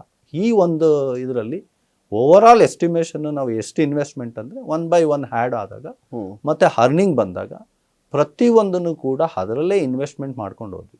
2001 2009 2003 ಒಂದು ಇಂಡಸ್ಟ್ರಿಯಲ್ ಲ್ಯಾಂಡು ಕೂಡ ಅಪ್ಲೈ ಮಾಡಿದ್ವಿ. ಆಗ ನಮ್ಮ ಫಾದರು ಕೂಡ ಸಪೋರ್ಟ್ ಮಾಡಿ ಅವರು ಕೂಡ ಕ್ಲೀನ್ ಹ್ಯಾಂಡೆಡ್ ಆಗಿ ಕೆಲಸ ಮಾಡ್ಕೊಂಡು ಬಂದಿದ್ರು. ಆಮೇಲೆ ಯಾವತ್ತೂ ನಮ್ಮ ಮಗ ಇಂಡಸ್ಟ್ರಿ ಮಾಡ್ತಾನೆ, ಒಂದು ಜಾಗ ಮಾಡಿಕೊಡಿ ಅಂತ ಯಾರ ಹತ್ರನೂ ಅವ್ರು ಕೇಳ್ದವ್ರಲ್ಲ. ಅದು ಅನ್ಎಕ್ಸ್ಪೆಕ್ಟೆಡ್ ಆಗಿ ಅವ್ರ ಮಗ ಬಂದಿದ್ದಂಥ ಫೀಲ್ಡ್ ಇದು. ಆಯ್ಕೆ ಮಾಡ್ಕೊಳಕ್ಕೆ ಏನಂದ್ರೆ ಡಿಫ್ರೆಂಟ್ ವರ್ಟಿಕಲ್ಸಲ್ಲಿ ಎಲ್ಲರೂ ಒಂದು ಅಚೀವ್ಮೆಂಟ್ ಮಾಡಿದಾಗ ಇಂಡಸ್ಟ್ರಿ ವಲಯದಲ್ಲಿ ಏನು ಫಸ್ಟ್ ಇಂಜಿನಿಯರ್ ಆಗಿದ್ದೆ ನಾನು, ಇಂಡಸ್ಟ್ರಿ ವಲಯದಲ್ಲೂ ಕೂಡ ಯಾರೂ ಇರಲಿಲ್ಲ. ಮತ್ತು ಇದನ್ನು ಮಾಡಿದ್ರೆ ಫ್ಯಾಮಿಲಿ ಬ್ಯಾಕ್ಗ್ರೌಂಡ್ ಕಷ್ಟಗಳನ್ನು ಪರಿಹಾರ ಮಾಡ್ಬೋದು, ಮತ್ತು ಒಂದು 10 ಜನಕ್ಕೆ ಕೆಲಸನೂ ಕೊಡ್ಬೋದು. ಮತ್ತು ಅವ್ರ ಕಡೆ ಫ್ಯಾಮಿಲಿನೂ ಕೂಡ ಒಂದು ತಮ್ಮದಿರಿದ್ರು, ಅವ್ರಿಗೂ ವಿದ್ಯಾಭ್ಯಾಸ ಮಾಡ್ತಿದ್ರು, ಅವ್ರದ್ದು ಕೂಡ ಮಾಡ್ಬೋದು. ಒಂದು 3 ವರ್ಷ ಎಫರ್ಟ್ ಹಾಕೋಣ, ಸಕ್ಸಸ್ ಆದರೆ ಕಂಟಿನ್ಯೂ ಮಾಡೋಣ, ಇಲ್ವಾ ಆಮೇಲೆ ಇದ್ದಿದ್ದೆ ಜಾಬ್ಗೆ ಹೋಗೋದು ಹೌದು ಅಂತ ಹೇಳಿದ್ವಿ. ಆಮೇಲೆ ಟಾರ್ಚರ್ ಅಂತೂ ಇತ್ತು, ಫ್ಯಾಮಿಲಿ ಬ್ಯಾಕ್ಗ್ರೌಂಡ್ ಆಗಲಿ, ಸ್ನೇಹಿತರಾಗಲಿ, ಮತ್ತು ನಾವು ಅಷ್ಟೇ ಒಂದು ಸ್ಟ್ರಗಲ್ ಆದಾಗ. ಮತ್ತು ನಮ್ಮ ಒಂದು ಇದರಲ್ಲಿ ಸಕ್ಸಸ್ಫುಲ್ ಅಂದರೆ ಒಂದು ದೇವರ ಆಶೀರ್ವಾದದಿಂದ 1 ವೀಕ್ ಅಷ್ಟೇ ನಾವು ಮಾರ್ಕೆಟಿಂಗ್ ಮಾಡಿದ್ದು. ಆಮೇಲೆ ಮೌತ್ ಆನ್ ಮೌತು ಮಾರ್ಕೆಟಿಂಗ್ ಆಗಿ ಒಂದು ಆರ್ಡರ್ಸ್ ಎಲ್ಲ ಇನ್ಕ್ರೀಸ್ ಆಗಿ ಮಾಡ್ತಾ ಬಂದಾಗ ಎಲ್ಲೋ ಒಂದು ಕಡೆ ಲ್ಯಾಂಡ್ ಅಪ್ಲೈ ಮಾಡಿದ್ದನ್ನು ಕೂಡ ಸ್ಯಾಂಕ್ಷನ್ ಆಯಿತು. ಅದಕ್ಕೂ ದುಡ್ಡು ಕಟ್ಟಕ್ಕಿಲ್ಲ. ಒಂದು ಕಡೆ ಖುಷಿ ಆಗ್ತದೆ, ಒಂದು ಕಡೆ ದುಃಖ ಆಗ್ತಿದೆ, ಒಂದು ಕಡೆ ನೋವಾಗ್ತಿದೆ. ಇವನ್ ನಮ್ಮ ಪೇರೆಂಟ್ಸು ಅರೇಂಜ್ ಮಾಡೋ ರೀತಿಲಿಲ್ಲ, ಯಾಕಂದರೆ ಮನೇಲೂ ಕೂಡ ಸಾಲ ಎಲ್ಲ ಥರ ಇನ್ಕ್ರೀಸ್ ಆಗಿತ್ತು. ಆಮೇಲೆ ಜಾಯಿಂಟ್ ಫ್ಯಾಮಿಲಿ ಇದ್ದಿದ್ದು ಡಿವೈಡ್ ಆಗೋ ಥರ ಬಂತು ಪರಿಸ್ಥಿತಿ. ಆಮೇಲೆ ನಮ್ಮದೇ ಆದಂಥ ಆಸೆಗಳನ್ನೆಲ್ಲ ಕಳ್ಕೊಂಡ್ವಿ, ಸ್ಯಾಕ್ರಿಫೈಸ್ ಮಾಡ್ಕೊಂಡ್ವಿ. ಯಾಕಂದರೆ ಆ ಏಜಲ್ಲಿ ಒಂದು ಯಾವ ರೀತಿ ಇರುತ್ತೆ ಪ್ರತಿಯೊಬ್ಬರಿಗೂ ಅನುಭವ ಇರುತ್ತೆ. ಅಂದರೆ ಅಷ್ಟೇ ಪೇಷನ್ಸಿಂದ ಇದ್ವಿ, ಅಷ್ಟೇ ಸ್ಯಾಕ್ರಿಫೈಸ್ ಮಾಡಿದ್ದೀವಿ. ಇವತ್ತಿಗೂ ಕೂಡ ಯಾರಿಗಾದ್ರೂ ಗೈಡ್ ಮಾಡೋ ಪರಿಸ್ಥಿತಿಲಿ ನಾವು ಇದ್ದೀವಿ ಒಂದು ಎಕ್ಸ್ಪೀರಿಯನ್ಸಲ್ಲಿ. ಆಗ ಏನಾಯಿತು, ಅದನ್ನು ಕೂಡ ಹೇಗೋ ಒಂದು ಅರೇಂಜ್ ಮಾಡೋಣ ಅಂದ್ಬಿಟ್ಟು ಮತ್ತೆ ಬ್ಯಾಂಕ್ ಲೋನ್ಗೆ ಹೋಗಲಿಲ್ಲ. ಬ್ಯಾಂಕ್ ಲೋನು ಕೊಡಲ್ಲ, ಯಾಕಂದರೆ ಲ್ಯಾಂಡ್ ಪರ್ಚೇಸ್ ಮಾಡಿದಾಗ ಲೀಸ್ ಕಮ್ ಸೇಲ್ ಅಂತ ಕೊಡ್ತಾರೆ KSSIDCಯಿಂದ. ಅದು ಒಂದು 1633 ಒಂದು 163 ಸ್ಕ್ವೇರ್ ಮೀಟರ್, ಅಂದರೆ ಒಂದು 1,800 ಸ್ಕ್ವೇರ್ ಫೀಟ್ ಅಷ್ಟು ಜಾಗ. ಸರಿ, ಆ ಜಾಗ ತೊಗೊಳೋದನ್ನೋ ಅಮೌಂಟು ಕಟ್ಟಿದ್ವಿ, ಸ್ವಲ್ಪ ಟೈಮ್ ತೊಗೊಂಡು ಲೆಟ್ರ್ ಕೊಟ್ಟು ಆ ರೀತಿ. ಅದೇನೋ ಜಾಗ ಸ್ಯಾಂಕ್ಷನ್ ಆಯಿತು. ಅಲ್ಲಿ ಸೇಲ್ ಡೀಡ್ ಕೊಡಬೇಕಂದ್ರೆ ನಾವು ಇಂಡಸ್ಟ್ರಿ ರನ್ ಮಾಡಿರಬೇಕು. ಅದಕ್ಕೆ ಮುಂಚೆ ನಮ್ಮ ಆಫೀಸ್ ಏನಂದರೆ ಮನೆಯಲ್ಲೇ ಒಂದು ರೂಮ್ ಮಾಡ್ಕೊಂಡಿದ್ವಿ. ಮತ್ತು ಕಸ್ಟಮರ್ಸ್ನ ಭೇಟಿ ಮಾಡಬೇಕಂದ್ರೆ ಎಲ್ಲ ದರ್ಶಿನಿ ಹೋಟೆಲ್ಸೇ ನಮಗೆ ಆಫೀಸ್. ಈಗ ನೀವು ಯಶವಂತಪುರದಲ್ಲಿ ಸಿಗ್ತೀರಾ ಅಂದರೆ ಅವಾಗ ಒಂದು ದರ್ಶಿನಿ ಇತ್ತು, ದರ್ಶಿನಿ ಹೋಟೆಲ್ ಇತ್ತು ಸರ್ಕಲಲ್ಲಿ. ನೀವು ಆ ಕಡೆನೇ ಇದ್ರೆ ಸರ್ ಈ ಕಡೆನೇ ಇದ್ದೀನಿ ಸರ್, ಇಲ್ಲೇ ಭೇಟಿ ಮಾಡೋಣ ಅಂತ ಆ ಟ್ಯಾಕ್ಟಿಕ್ಸ್ ಪ್ಲೇ ಮಾಡ್ತಿದ್ವಿ. ಆಮೇಲೆ ವಿಸಿಟಿಂಗ್ ಕಾರ್ಡು ಕೂಡ ಇಬ್ಬರದೂ ನೇಮ್ ಹಾಕಿ, ಇಬ್ರು ಕ್ವಾಲಿಫಿಕೇಶನ್ ಹಾಕಿ ನಾವು ವಿಸಿಟಿಂಗ್ ಕಾರ್ಡ್ ಮಾಡಿಸಿದ್ವಿ. ಅದೇ ಸ್ಟ್ರೆಂತ್ ನಮ್ಮದು. ಅವತ್ತಿನ ದಿನ ನಮ್ದು ಏನು ಹೇಳ್ಕೊಳಕ್ ಥರ ಏನೂ ಇರಲಿಲ್ಲ. ಸರಿ, ಹಾಗಾಗಿ ಒಂದು ಮಾಡ್ಕೊಳ್ತಾ ಬರ್ತಾ ಇದ್ದಾಗ ಅರ್ನಿಂಗ್ಸ್ ಮಾಡ್ಕೊಂಡು ಹಾಗೆ ಮಾಡಿದ್ವಿ. 2005 IAS ಆಫೀಸರು ರಶ್ಮಿ ಅಂತ KSSIDC MD ಆಗಿ ಬಂದರು. ನಮ್ಗೆ ಒಂದು ಕಡೆ ಸೇಲ್ ಡೀಡ್ ಆಗಿಲ್ಲ, ಒಂದು ಕಡೆ ಕಟ್ಟಿಲ್ಲ ಅಂದರೆ ಸೇಲ್ ಡೀಡ್ ಕೊಡಲ್ಲ, ಕ್ಯಾನ್ಸಲೇಷನ್ ಮಾಡ್ತೀನಿ ಅಂತ ಅವ್ರು ಹೇಳಿದ್ರು. ಸರಿ, 3 months ಒಳಗಡೆ ನೀವು ಬಿಲ್ಡಿಂಗ್ ಕಟ್ಕೊಬೇಕು, ನಿಮ್ದೇನೋ ಸಣ್ಣ ಪುಟ್ಟದ್ದು ಏನೋ ಕಟ್ಕೊಳೋದಕ್ಕೆ. ಸರಿ, ಅಲ್ಲೂ ಕೂಡ ಆ ಬರ್ಡನಲ್ಲಿ ಒಂದು 3 monthsಲ್ಲಿ ಏನು ಕಟ್ಟೋದು, ದುಡ್ಡಿಲ್ಲ ಏನಿಲ್ಲ ಅಂತ ಒಂದು ಚಿಕ್ಕದಾಗೆ ಒಂದು 10x40 10x20 2 ಪಾರ್ಟಿಷನ್ ಒಂದು ಹಾಲ್ ಮಾಡಿ ಕಟ್ಕೊಂಡ್ವಿ. ಕಟ್ತಿದ್ರೆ ಅವರು ಏನು ಈ ಥರ ಇದಿದೆ, ಪ್ಲಾನ್ ಅಪ್ರೂವಲ್ ತೊಗೊಂಡಿದ್ದೀರಾ, ಇದು ತೊಗೊಂಡಿದ್ದೀರಾ ಅಂತ ಹೇಳಿದ್ರು. ನಮಗೇನಂದರೆ ಏನೋ ಕಟ್ಟಿರೋದು ಒಂದು ಪವರ್ಗೆ ಇದು ಮಾಡ್ಕೊಂಡು ಇದು ಮಾಡೋಣ ಅಂತ. ಆಗ CMC ಇತ್ತು, CMC ಪ್ಲಾನ್ ಅಪ್ರೂವಲ್ ತೊಗೊಂಡು ಒಂದು ಚಿಕ್ಕದಾಗಿ ಇದು ಮಾಡಿದ್ವಿ. ಅದು ಮಾಡಿದಾಗ ಒಂದು ಕನ್ಸ್ಟ್ರಕ್ಷನ್ ಮಾಡಿ ಅದನ್ನು ಓಪನಿಂಗ್ ಮಾಡ್ಕೊಂಡ್ವಿ. ಮೇಡಮ್ ಬಂದಾಗಿಂದ ಈವನ್ IAS ಆಫೀಸರ್ಸು ಕೂಡ ಯಾವುದೇ ಥರ ಒಂದು ಕೇಸ್ ಫೈಲ್ ನೋಡಿದಾಗ ನನ್ನ ಅನುಭವದಲ್ಲಿ ಕರೆದು ಮಾತಾಡಬೇಕು. ಎಸ್ಪೆಷಲಿ ಯಂಗ್ಸ್ಟರ್ ಇದ್ದಾಗ ಅಥವಾ ಯಾರೇ ಒಂದು ಫಸ್ಟ್ ಜನ್ರೇಷನ್ ಅಂತ ಮಾಡಿದಾಗ ಡೈರೆಕ್ಟ್ IAS ಆಫೀಸರ್ಸು ಮಾತಾಡಬೇಕು ಅಂತ ತಮ್ಮ ಮಾಧ್ಯಮ ಮುಖಾಂತರದಲ್ಲಿ ಇವತ್ತಿನ ಇದರಲ್ಲಿ ನಾನು ಹೇಳಕ್ಕೆ ಇಷ್ಟಪಡ್ತೀನಿ. ಯಾಕಂದರೆ ಡೌನ್ ದಿ ಲೈನ್ ಏನು ರಿಪ್ಲೈ ಕೊಡ್ತಾರೆ ಅದ್ರ ಮೇಲೆ ಡಿಸಿಷನ್ ತೊಗೊಂಡೋಗ್ತಾರೆ. ಅವತ್ತಿನ ದಿನ ಕ್ಯಾನ್ಸಲೇಷನ್ ಲೆವೆಲ್ಗೆ ಹೋಗಿರೋ ಅಂಥದ್ದನ್ನ ನಾವು ಇಮಿಡಿಯೇಟಾಗಿ ಏನೋ ಒಂದು ಕಟ್ಬಿಟ್ಟು ಜಾಗ ಉಳಿಸ್ಕೊಳೋಣ ಅಂದಾಗ ಅವತ್ತು ಅಷ್ಟೇ ನೋವಲ್ಲಿ ನಾವು ಇದು ಮಾಡ್ಕೊಂಡು ಬಂದಿದ್ದೀವಿ. ಅಂದರೆ ನಾವು ಅರ್ಜೆಂಟಾಗಿ ಕಟ್ಟಬೇಕು ಅಂದ್ಬಿಟ್ಟು ಇವನ್ ಏನು ಮಾಡಿದ್ವಿ, ಫೌಂಡೇಶನ್ ಹಾಕಿರಲಿಲ್ಲ, ಸ್ಟೋನ್ ಇದು ಬ್ರಿಕ್ಕಲ್ಲೇ ಮಾಡಿಬಿಟ್ಟು ಕಟ್ಟಿ ಒಂದು ಶೀಟ್ ಹಾಕಿ ಓಪನಿಂಗ್ ಮಾಡ್ಕೊಂಡಿದ್ದು. ಅಲ್ಲಿ ಪವರ್ ಬಿಲ್ ಎಲ್ಲ ಇದು ಮಾಡ್ಕೊಂಡು ಬಂದಾಗ ಏನೋ ಒಂದು ಲೆವೆಲ್ಗೆ ಬಂದ್ವಿ. ಆ ಲೆವೆಲ್ಗೆ ಬಂದಾಗ ಏನಾಯಿತು, ಅದ್ರ ಪಕ್ಕದ ಜಾಗನೂ ಕೂಡ ಒಂದು ಅಡ್ಜಸೆಂಟ್ ಜಾಗ ಪಕ್ಕದಲ್ಲಿರೋರಿಗೆ ಕೊಡಬೇಕು ಅಂತಲೂ ರೂಲ್ ಇದೆ, KSSIDC ಆಗಲಿ KADBL ಆಗಲಿ. ಅಲ್ಲಿ ಇನ್ನು ಅರ್ಧದಲ್ಲಿ ಇನ್ನೊಂದು 1200 ಏನೋ ಸ್ಕ್ವೇರ್ ಫೀಟ್ ಅಷ್ಟು ಜಾಗ ಇದ್ದಿದ್ದನ್ನ ಅಪ್ಲೈ ಮಾಡಿದಾಗ ಅಲ್ಲೂ ಕೂಡ ಅಮೌಂಟ್ ಡಿಮ್ಯಾಂಡ್ ಮಾಡಿ, ಅಲ್ಲೂ ಕೂಡ ಅಲಾಟ್ಮೆಂಟ್ ಮಾಡಿಕೊಡ್ತಾ ಇದ್ದಾಗ ನಮ್ಮ ಫಾದರ್ಗೂ ಅವ್ರಿಗೂ ಒಂದು ಜಗಳ ಆಗಿ ಒಂದು ಇದಾಗಿ ಈವನ್ ನಮ್ಮ ಎಂಟೈರ್ ಫೈಲು ಸೇಲ್ ಡೀಡ್ ಕೊಡದೇ ಇರೋ ಥರ ಎಂಟೈರ್ ಫೈಲ್ನ ಬಚ್ಚಿಟ್ಕೊಂಡ್ರು. ಹಾಗಾಗಿ ಸರಿ, ಆಗಿನ ಒಂದು ಅಧಿಕಾರಿ ಡಾಕ್ಟರ್ ಶಂಕರ್ ಅನ್ನೋರು ಇದ್ರು. ತುಂಬಾನೇ ಹರಾಸ್ಮೆಂಟ್ ಆಗಿದೆ. ಇವನ್ ನಮ್ದು ಇನ್ನೂ ಫಾಸ್ಟಾಗಿ ಗ್ರೋತ್ ಆಗ್ತಿತ್ತು. ಹಾಗಾಗಿ ಆ ವ್ಯಕ್ತಿ ಆ ರೀತಿ ಮಾಡಿರೋದನ್ನೆಲ್ಲಾನು ಕೂಡ ಏನೇ ತೊಂದರೆ ಮಾಡಿದ್ರು ಕೂಡ ಅದನ್ನ ಎದುರಿಸ್ಕೊಂಡು ಹೋದ್ವಲ್ಲ, ಇದೆಲ್ಲ ನಮಗೆ ಸೆಲ್ಫ್ ಕಾನ್ಫಿಡೆನ್ಸ್ ಬಿಲ್ಡ್ ಆಯ್ತು. ಓಕೆ, ಈಗ ನೋಡಿ, ಒಂದು ಸಣ್ಣ ಉದ್ಯಮದಿಂದ ಶುರು ಮಾಡ್ತೀರಾ, ಈಗ ಒಂದು ಸಂಘ ಕಟ್ಕೊಂಡಿರುವಂಥದ್ದು, ಇದ್ರ ಜೊತೆಗೆ ಒಂದಿಷ್ಟು ಹೋರಾಟಗಳಿರುವಂಥದ್ದು, ಈ ಜರ್ನಿಯನ್ನು ಹೇಳೋದಾದ್ರೆ ಅಂದರೆ ಸ್ಟಾರ್ಟಪ್ಪಿಂದ ಹಿಡಿದು ಈಗ ಒಂದು ಅಸೋಸಿಯೇಷನ್ ಕಟ್ಕೊಂಡಿರೋದಾರು, ಈ ಜರ್ನಿ ಬಗ್ಗೆ ಇದು ಯಾಕೆ ಬೇಕಿತ್ತು, ಅಸೋಸಿಯೇಷನ್ ಯಾಕೆ ಬೇಕಿತ್ತು? ಈಗ ಅದಕ್ಕೆ ಮುಂದಿನ ನಂದು ಎಕ್ಸ್ಪ್ಲನೇಷನ್ ಇತ್ತು. ಫೈಲ್ ಎತ್ತಿಟ್ಕೊಂಡಿದ್ದಾರೆ, ನನಗೆ ಸೇಲ್ ಡೀಡ್ ಕೊಡ್ತಾ ಇಲ್ಲ. ಆಗ ಅಲ್ಲಿನ ಒಂದು ಶಾಂತ್ ಕುಮಾರ್ ಅಂತ ಒಂದು DCM KSSRDC ಡಿಪಾರ್ಟ್ಮೆಂಟ್ ಅವರು, ಮತ್ತು CG ಶ್ರೀನಿವಾಸ್ ಅವರು ಇವತ್ತಿನ ಒಂದು ವರ್ಕಿಂಗ್ ಪ್ರೆಸಿಡೆಂಟ್ ಆಗಿದ್ದಾರೆ, ಕರ್ನಾಟಕ ದಲಿತ್ ಎಂಟರ್ಪ್ರಿನರ್ಸ್ ಅಸೋಸಿಯೇಷನ್ ಅಂತ ಅವರು ಇವತ್ತಿದ್ದಾರೆ. ಆವತ್ತಿನ ಅಲ್ಲಿ CGM ಆಗಿದ್ರು, ಚೀಫ್ ಜನರಲ್ ಮ್ಯಾನೇಜರ್ ಆಗಿ. ಹಾಗಾಗಿ ಅವರು ಫೈಲ್ ಕಾಪಿ ನಿಮ್ಮ ಹತ್ರ ಇದೆಯಾ ಅಂದರು. ಹಾಂ ಇದೆ ಸರ್ ಅಂತ ಹೇಳಿದ್ರು. ಸರಿ, ಅದನ್ನೇ ಒಂದು ಫೈಲ್ ಮಾಡಿಕೊಡಿ, ನಾನು ಫೈಲ್ ಪುಟಪ್ ಮಾಡ್ತೀನಿ ಅಂತ ಹೇಳಿದ್ರು. ಅವತ್ತು ಅವ್ರು ಫೈಲ್ ಪುಟಪ್ ಮಾಡಿದಾಗ ಆ ಒಂದು ಮಿನಿಟ್ಸು ಟ್ರಾನ್ಸಾಕ್ಷನ್ಸ್ ಆಗುತ್ತಲ್ಲ, ಬರವಣಿಗೆ ಡಿಪಾರ್ಟ್ಮೆಂಟ್ ಟೇಬಲ್ ಟು ಟೇಬಲ್ ಹೋಗುತ್ತಾ ಅಥವಾ ಕ್ಯಾಬಿನ್ ಟು ಕ್ಯಾಬಿನ್ ಹೋದಾಗ ಅವರು ಒಂದು ಪ್ರಯತ್ನ ಪಟ್ಟು ಹಳೆ ಜಾಗದನ್ನು ಒಂದು ಸೇಲ್ ಡೀಡ್ ಮಾಡೋದಕ್ಕೆ ಪ್ರೊಜೆಕ್ಟ್ ಮಾಡಿದಾಗ, ಒಂದು ನಾವು ಕನ್ಸ್ಟ್ರಕ್ಷನ್ ಮಾಡಿದಾಗ ಒಂದು ಟ್ರಾನ್ಸ್ಫಾರ್ಮರ್ ಇರೋದನ್ನ ಶಿಫ್ಟ್ ಮಾಡಿಸಿದ್ವಿ. ಆ ಟ್ರಾನ್ಸ್ಫಾರ್ಮರ್ ಜಾಗ ಒಂದು ಸ್ವಲ್ಪ ಪ್ರೊಜೆಕ್ಷನ್ಗೆ ಬಂತು. ಆ ಪ್ರೊಜೆಕ್ಷನ್ ಬಂದಿರೋದನ್ನ ಮತ್ತೆ ತಿರ್ಗಾ 18 ಸ್ಕ್ವೇರ್ ಮೀಟರ್ ಜಾಗಕ್ಕೆ ಮತ್ತೆ ತಿರ್ಗಾ 2.5 ಲಕ್ಷ ಥರ ಕಟ್ಟೋ ಥರ ಒಂದು ಲೆಟ್ರ್ ಇಶ್ಯೂ ಮಾಡಿದ್ರು. ನಿಮ್ಮದು ಜಾಗ ಮೆಷರ್ಮೆಂಟ್ ಮಾಡ್ತಾ ಇದ್ದೀವಿ ಸೇಲ್ ಡೀಡ್ ಮಾಡೋದಕ್ಕೆ, ನಿಮ್ಮ ಜಾಗ ಜಾಸ್ತಿ ಇದೆ, ಮುಂಚೆ ಇಷ್ಟೇ ಜಾಗ ಅಲಾಟ್ ಮಾಡಿದ್ವಿ, ಇಷ್ಟು ಜಾಗ ಎಕ್ಸಸ್ ಇದೆ, ನೀವು ಕಟ್ಟಿ ಅಂತ ಕಟ್ಟಾಗ ಅವ್ರ ಉದ್ದೇಶ ಏನಿತ್ತು, ಆ ಲೆಟ್ರ್ ಕೊಟ್ಟಿದ ತಕ್ಷಣ ಇವ್ರ ಹತ್ರ ದುಡ್ಡಿಲ್ಲ, ದುಡ್ಡು ಕಟ್ಟಲಿಲ್ಲ ಅಂದರೆ ಕ್ಯಾನ್ಸಲೇಷನ್ ಮಾಡ್ಬೋದು ಅಂತ ಇದಿತ್ತು. ಇದು ಯಾವ ಮೂವ್ಮೆಂಟ್ ಆಯಿತು, ನಾವು ಫೈನಾನ್ಸ್ ಅರೇಂಜ್ ಮಾಡೋ ಥರ ನಾವು ಇಬ್ಬರು ಪ್ಲಾನ್ ಮಾಡ್ಕೊಂಡ್ವಿ. ನಮ್ದಷ್ಟರಲ್ಲಿ ಒಂದು ಸ್ವಲ್ಪ ಅಮೌಂಟ್ಸ್ ಎಲ್ಲ ಬರ್ತಿತ್ತಲ್ಲ, ಕಸ್ಟಮರ್ಸ್ ಪೇಮೆಂಟ್ ಎಲ್ಲ ಆಯಿತು, ರೆಡಿ ಇಟ್ಟಿದ್ವಿ. ಆ ಲೆಟ್ರ್ ಕೊಟ್ಟಿದ್ದಷ್ಟು ಎಷ್ಟೇ ಆಗಲಿ ಕಟ್ಬಿಡೋಣ ಅಂತ. ಅದನ್ನು ಕಟ್ಟಿದ ತಕ್ಷಣ ಸೇಲ್ ಡೀಡ್ ಸಿಕ್ತು. ಈ ಪಕ್ಕದ ಫೈಲ್ಸನ್ನು ಕೂಡ ಏನು ಮಾಡಿದ್ವಿ, ಫಾಲೋ ಅಪ್ಪಲ್ಲೇ ಇತ್ತು. ಆವತ್ತಿನ ದಿನ ಸೇಲ್ ಡೀಡ್ ಆಗಿದ ತಕ್ಷಣ ನಾವು ಸ್ವಂತ ಅಮೌಂಟಲ್ಲೇ ನಾವು ಅರ್ನ್ ಮಾಡಿರೋ ಅಂಥ ಅಮೌಂಟಲ್ಲೇ ಬಿಲ್ಡಿಂಗ್ ಕನ್ಸ್ಟ್ರಕ್ಷನ್ಸ್ಗೆ ಹೋದ್ವಿ, ಗ್ರೌಂಡು ಮತ್ತು ಫಸ್ಟ್. ಅವತ್ತಿನ ದಿನ ನಮ್ಮ ದೊಡ್ಡಮ್ಮವ್ರ ಮಗ ರವಿಕುಮಾರ್ ಅಂತ ಇದ್ದಾರೆ.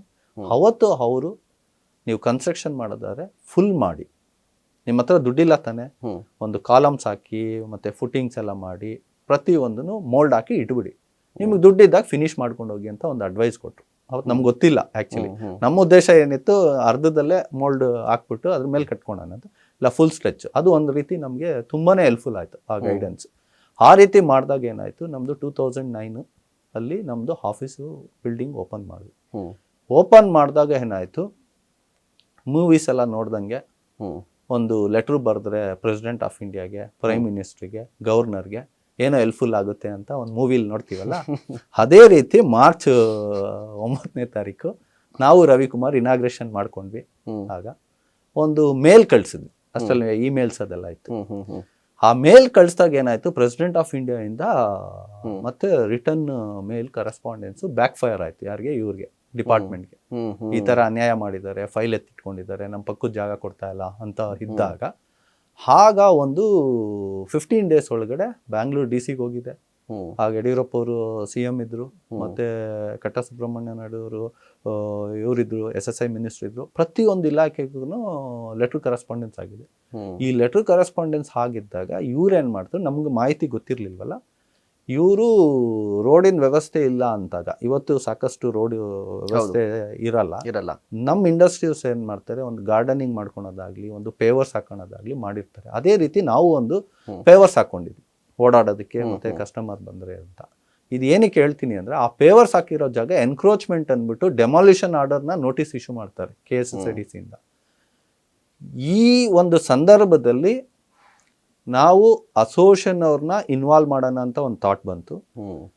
RTI ಹೆಂಗ್ ವರ್ಕ್ ಆಗುತ್ತೆ, ಇದೇ ಸಂದರ್ಭದಲ್ಲಿ ನಮ್ಮ ಫೈಲ್ ತೆಗ್ಸೋಣ ಅಂದ್ಬಿಟ್ಟು RTI ಅಪ್ಲಿಕೇಶನ್ ಹಾಕ್ತೀನಿ.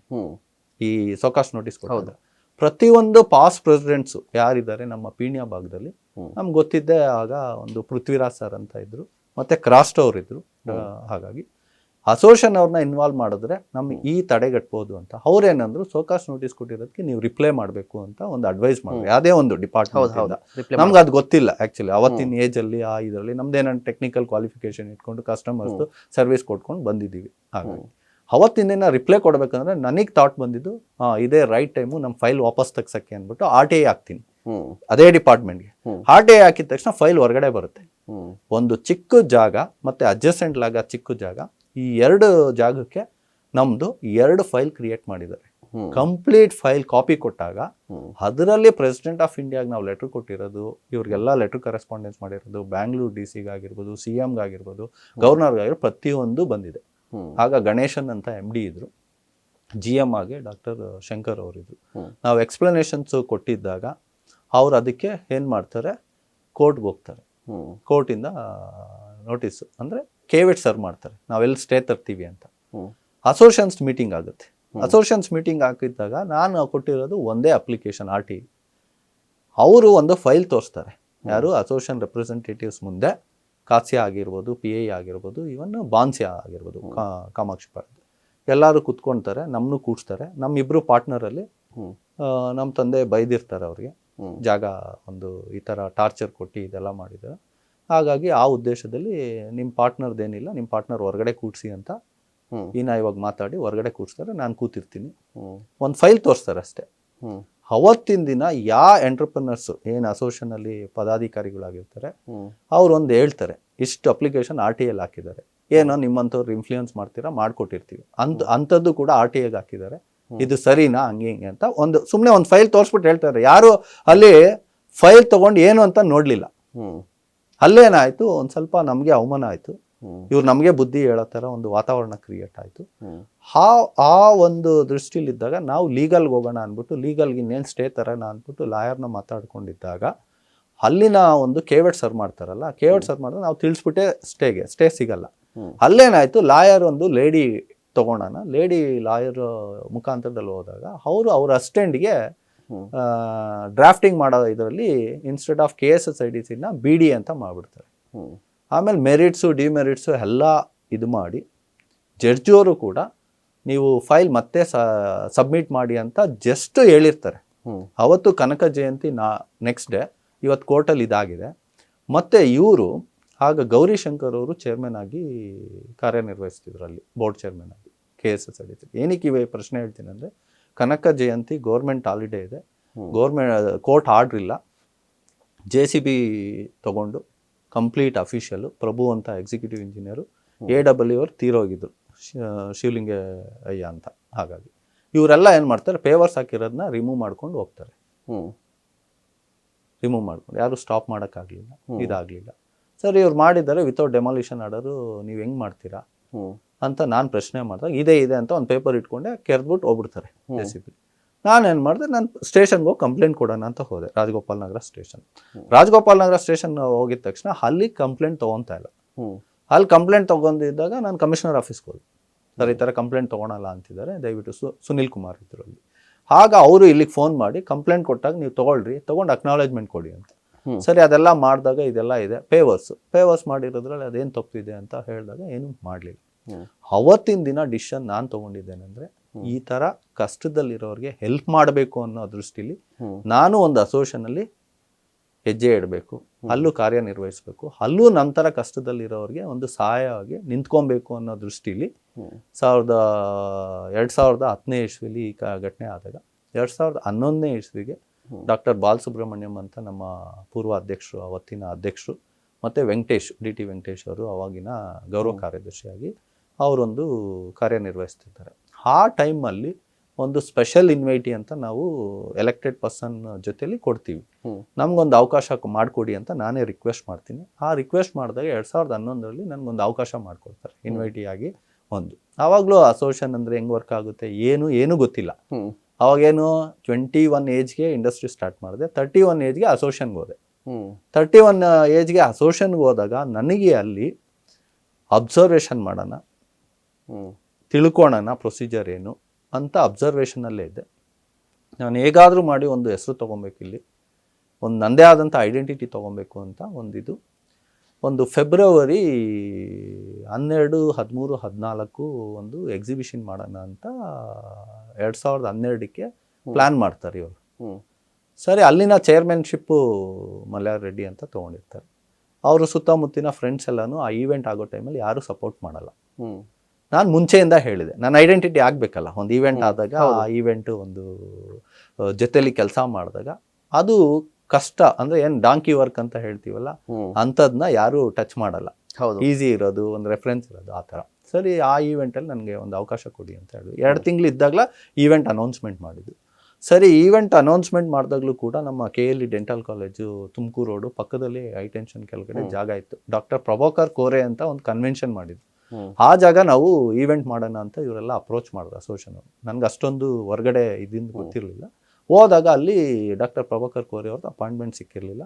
ಫೋನಲ್ಲೇ ನಮ್ಮ ಸೀನಿಯರ್ಸು ಇನ್ಫ್ಲೂಯೆನ್ಸ್ ಮಾಡಿಕೊಂಡು ಫೋನ್ ಮುಖಾಂತರದಲ್ಲಿ ಕನೆಕ್ಟಿವಿಟಿ ಮಾಡಿದ್ರೆ 50,000 ಕೇಳೋದು. 50,000 ಅಂದರೆ ಖಾಲಿ ಜಾಗಕ್ಕೆ. ಓಕೆ. ಸರಿ, ನಾನೇನು ಹೇಳಿದೆ, 2 ತಿಂಗಳು ಟೈಮ್ ಇದೆ. ರಾಮಯ್ಯ ಯೂನಿವರ್ಸಿಟಿ ಇಲ್ಲಿ ಬಂದಿತ್ತು ನಮ್ಮ ಪೀಣ್ಯ ಭಾಗದಲ್ಲಿ. ಸರ್, ನಾನು ಹೆಂಗಿರು ರಾಮಯ್ಯ ಅಲ್ಲಿ ಓದಿದ್ನಲ್ಲ, ಸರಿ ಇವ್ರಿಗೂ ಕೂಡ ಎಕ್ಸ್ಪೋಜರ್ ಆಗಿಲ್ಲ, ಈವೆಂಟ್ನ ಇಲ್ಲಿಗೆ ತರೋಣ ಅನ್ನೋ ದೃಷ್ಟಿಲಿ ನಾನು ಹೇಳಿದೆ, ನಾನು ಹೋಗಿ ಒಪ್ಪಿಸ್ತೀನಿ, ನೀವು ರಿಕ್ವೆಸ್ಟ್ ಮಾಡ್ತೀನಿ, ಒಪ್ಕೊಂಡ್ರೆ ನಾವು ಇಲ್ಲಿ ಮಾಡೋಣ ಈವೆಂಟ್ ಅಂತ ಒಂದು ಥಾಟಲ್ಲಿ ಬಂದೆ, ಮಾತಾಡಿದೆ. ಅಲ್ಲಿ ಡಾಕ್ಟರ್ ಶೆನ್ಪಾಗಲ್ ಅಂತ ಇದ್ದರು, ಒಪ್ಕೊಂಬಿಟ್ರು ಅವರು. ಆಮೇಲೆ ಚಾರ್ಜಸ್ ಏನು ಕೊಡೋಕ್ಕಾಗಲ್ಲ ಸರ್, ಹಾಗೆ ಹೀಗೆ, ನಿಮಗೂ ಮಾರ್ಕೆಟಿಂಗ್ ಆಗುತ್ತೆ ಅಂತ ಒಪ್ಕೊಂಡ್ರು. ಆಮೇಲೆ ಏನು ಡ್ಯಾಮೇಜ್ ಆಗಿರುತ್ತೆ ಅದು ರೆಡಿ ಮಾಡಿಸ್ಕೊಡಿ ಅಂತ. ಆ ಈವೆಂಟಲ್ಲಿ ಖಂಡಿತವಾಗ್ಲೂ ನಾನು ಡೇ ಆ್ಯಂಡ್ ನೈಟ್ ಕೆಲಸ ಮಾಡಿದೆ. ಒಂದು ಒಳ್ಳೆ ಈವೆಂಟ್ ಬಂತು. ಆಮೇಲೆ ಫಸ್ಟ್ ಅಪ್ರಿಸಿಯೇಷನ್ ಇವತ್ತವರೆಗೂ ಕೂಡ ಆ ಈವೆಂಟಲ್ಲಿ ಮಾಡಿರೋ ಅಪ್ರಿಸಿಯೇಷನ್ನು ಅದನ್ನು ಮ್ಯಾಚ್ ಮಾಡೋಕ್ಕೆ ಯಾವುದೂ ಇಲ್ಲ. ಹೌದು, ಹೇಳ್ತೀನಿ ಕೇಳಿ. ಅವತ್ತಿನ ದಿನ ಡಾಕ್ಟರ್ ಬಾಲಸುಬ್ರಹ್ಮಣ್ಯಂ ಅವರು ನೀನು ಹಿಂಗೆ ಮಾಡ್ಬೇಕು ಹಂಗೆ ಮಾಡ್ಬೇಕಂತ ಹೇಳಿ ಕಂಪ್ಲೀಟ್ ರೆಸ್ಪಾನ್ಸಿಬಿಲಿಟಿ ಅವತ್ತು ಕೊಟ್ಟರು ಅವರು. ಆಮೇಲೆ ವೆಂಕಟೇಶ್ ಅವರು ಅಷ್ಟೇ ಒಂದು ಅವಕಾಶ ಕೊಟ್ಟಿರೋದಕ್ಕೆ ಅಲ್ಲಿಂದ ನನ್ನ ಜರ್ನಿ ಸ್ಟಾರ್ಟ್ ಆಯಿತು. ಇಲ್ಲಿ ನೋಡಿ ಸರ್, ಈಗ ನಿಮಗೆ ಒಂದು ಕಡೆ ಅವಮಾನ ಆಗುತ್ತೆ, ಮತ್ತೊಂದು ಕಡೆ ಕಣ್ಣೀರು ಬರುತ್ತೆ. ಇದಾದ ನಂತರ ಅಧ್ಯಕ್ಷರಾಗಿದ್ರಿ. ನೀವು ಅಧ್ಯಕ್ಷರಾದ ನಂತರ ಏನೆಲ್ಲ ಚೇಂಜಸ್ ಆಯಿತು? ನೀವೆಲ್ಲ ಎಷ್ಟೆಲ್ಲ ಸ್ಟ್ರಗಲ್ಸ್ ಆಗಿತ್ತಲ್ವ, ಅದೆಲ್ಲ ಏನು ಚೇಂಜ್ ಆಗಿದೆ ಅಂತ? ಇಲ್ಲ, ಇನ್ನೂ ಸ್ಟ್ರಗಲ್ ಇದೆ. ಅಲ್ಲಿ ಆದಮೇಲೆ ನೆಕ್ಸ್ಟ್ ಒಂದು ಆಪರ್ಚುನಿಟಿ 2ನೇ ಆಫೀಸ್ ಬೇರರ್ಸ್ ಆಗಬೇಕು. ಆ ಟೈಮಲ್ಲಿ ಏನಾಗುತ್ತೆ, ಮತ್ತೆ ಕಾಂಪ್ರಮೈಸ್ ಅಂತ ಹೇಳಿ ಒಬ್ಬ ವ್ಯಕ್ತಿಗೋಸ್ಕರ ಅವರು ಕಾಂಪ್ರಮೈಸಲ್ಲಿ ಇಡೀ ಟೀಮ್ನ ಅವರು ಬಲಿಪಶು ಮಾಡ್ತಾರೆ. ಇದು ನನಗೆ ಇಷ್ಟ ಆಗೋದಿಲ್ಲ.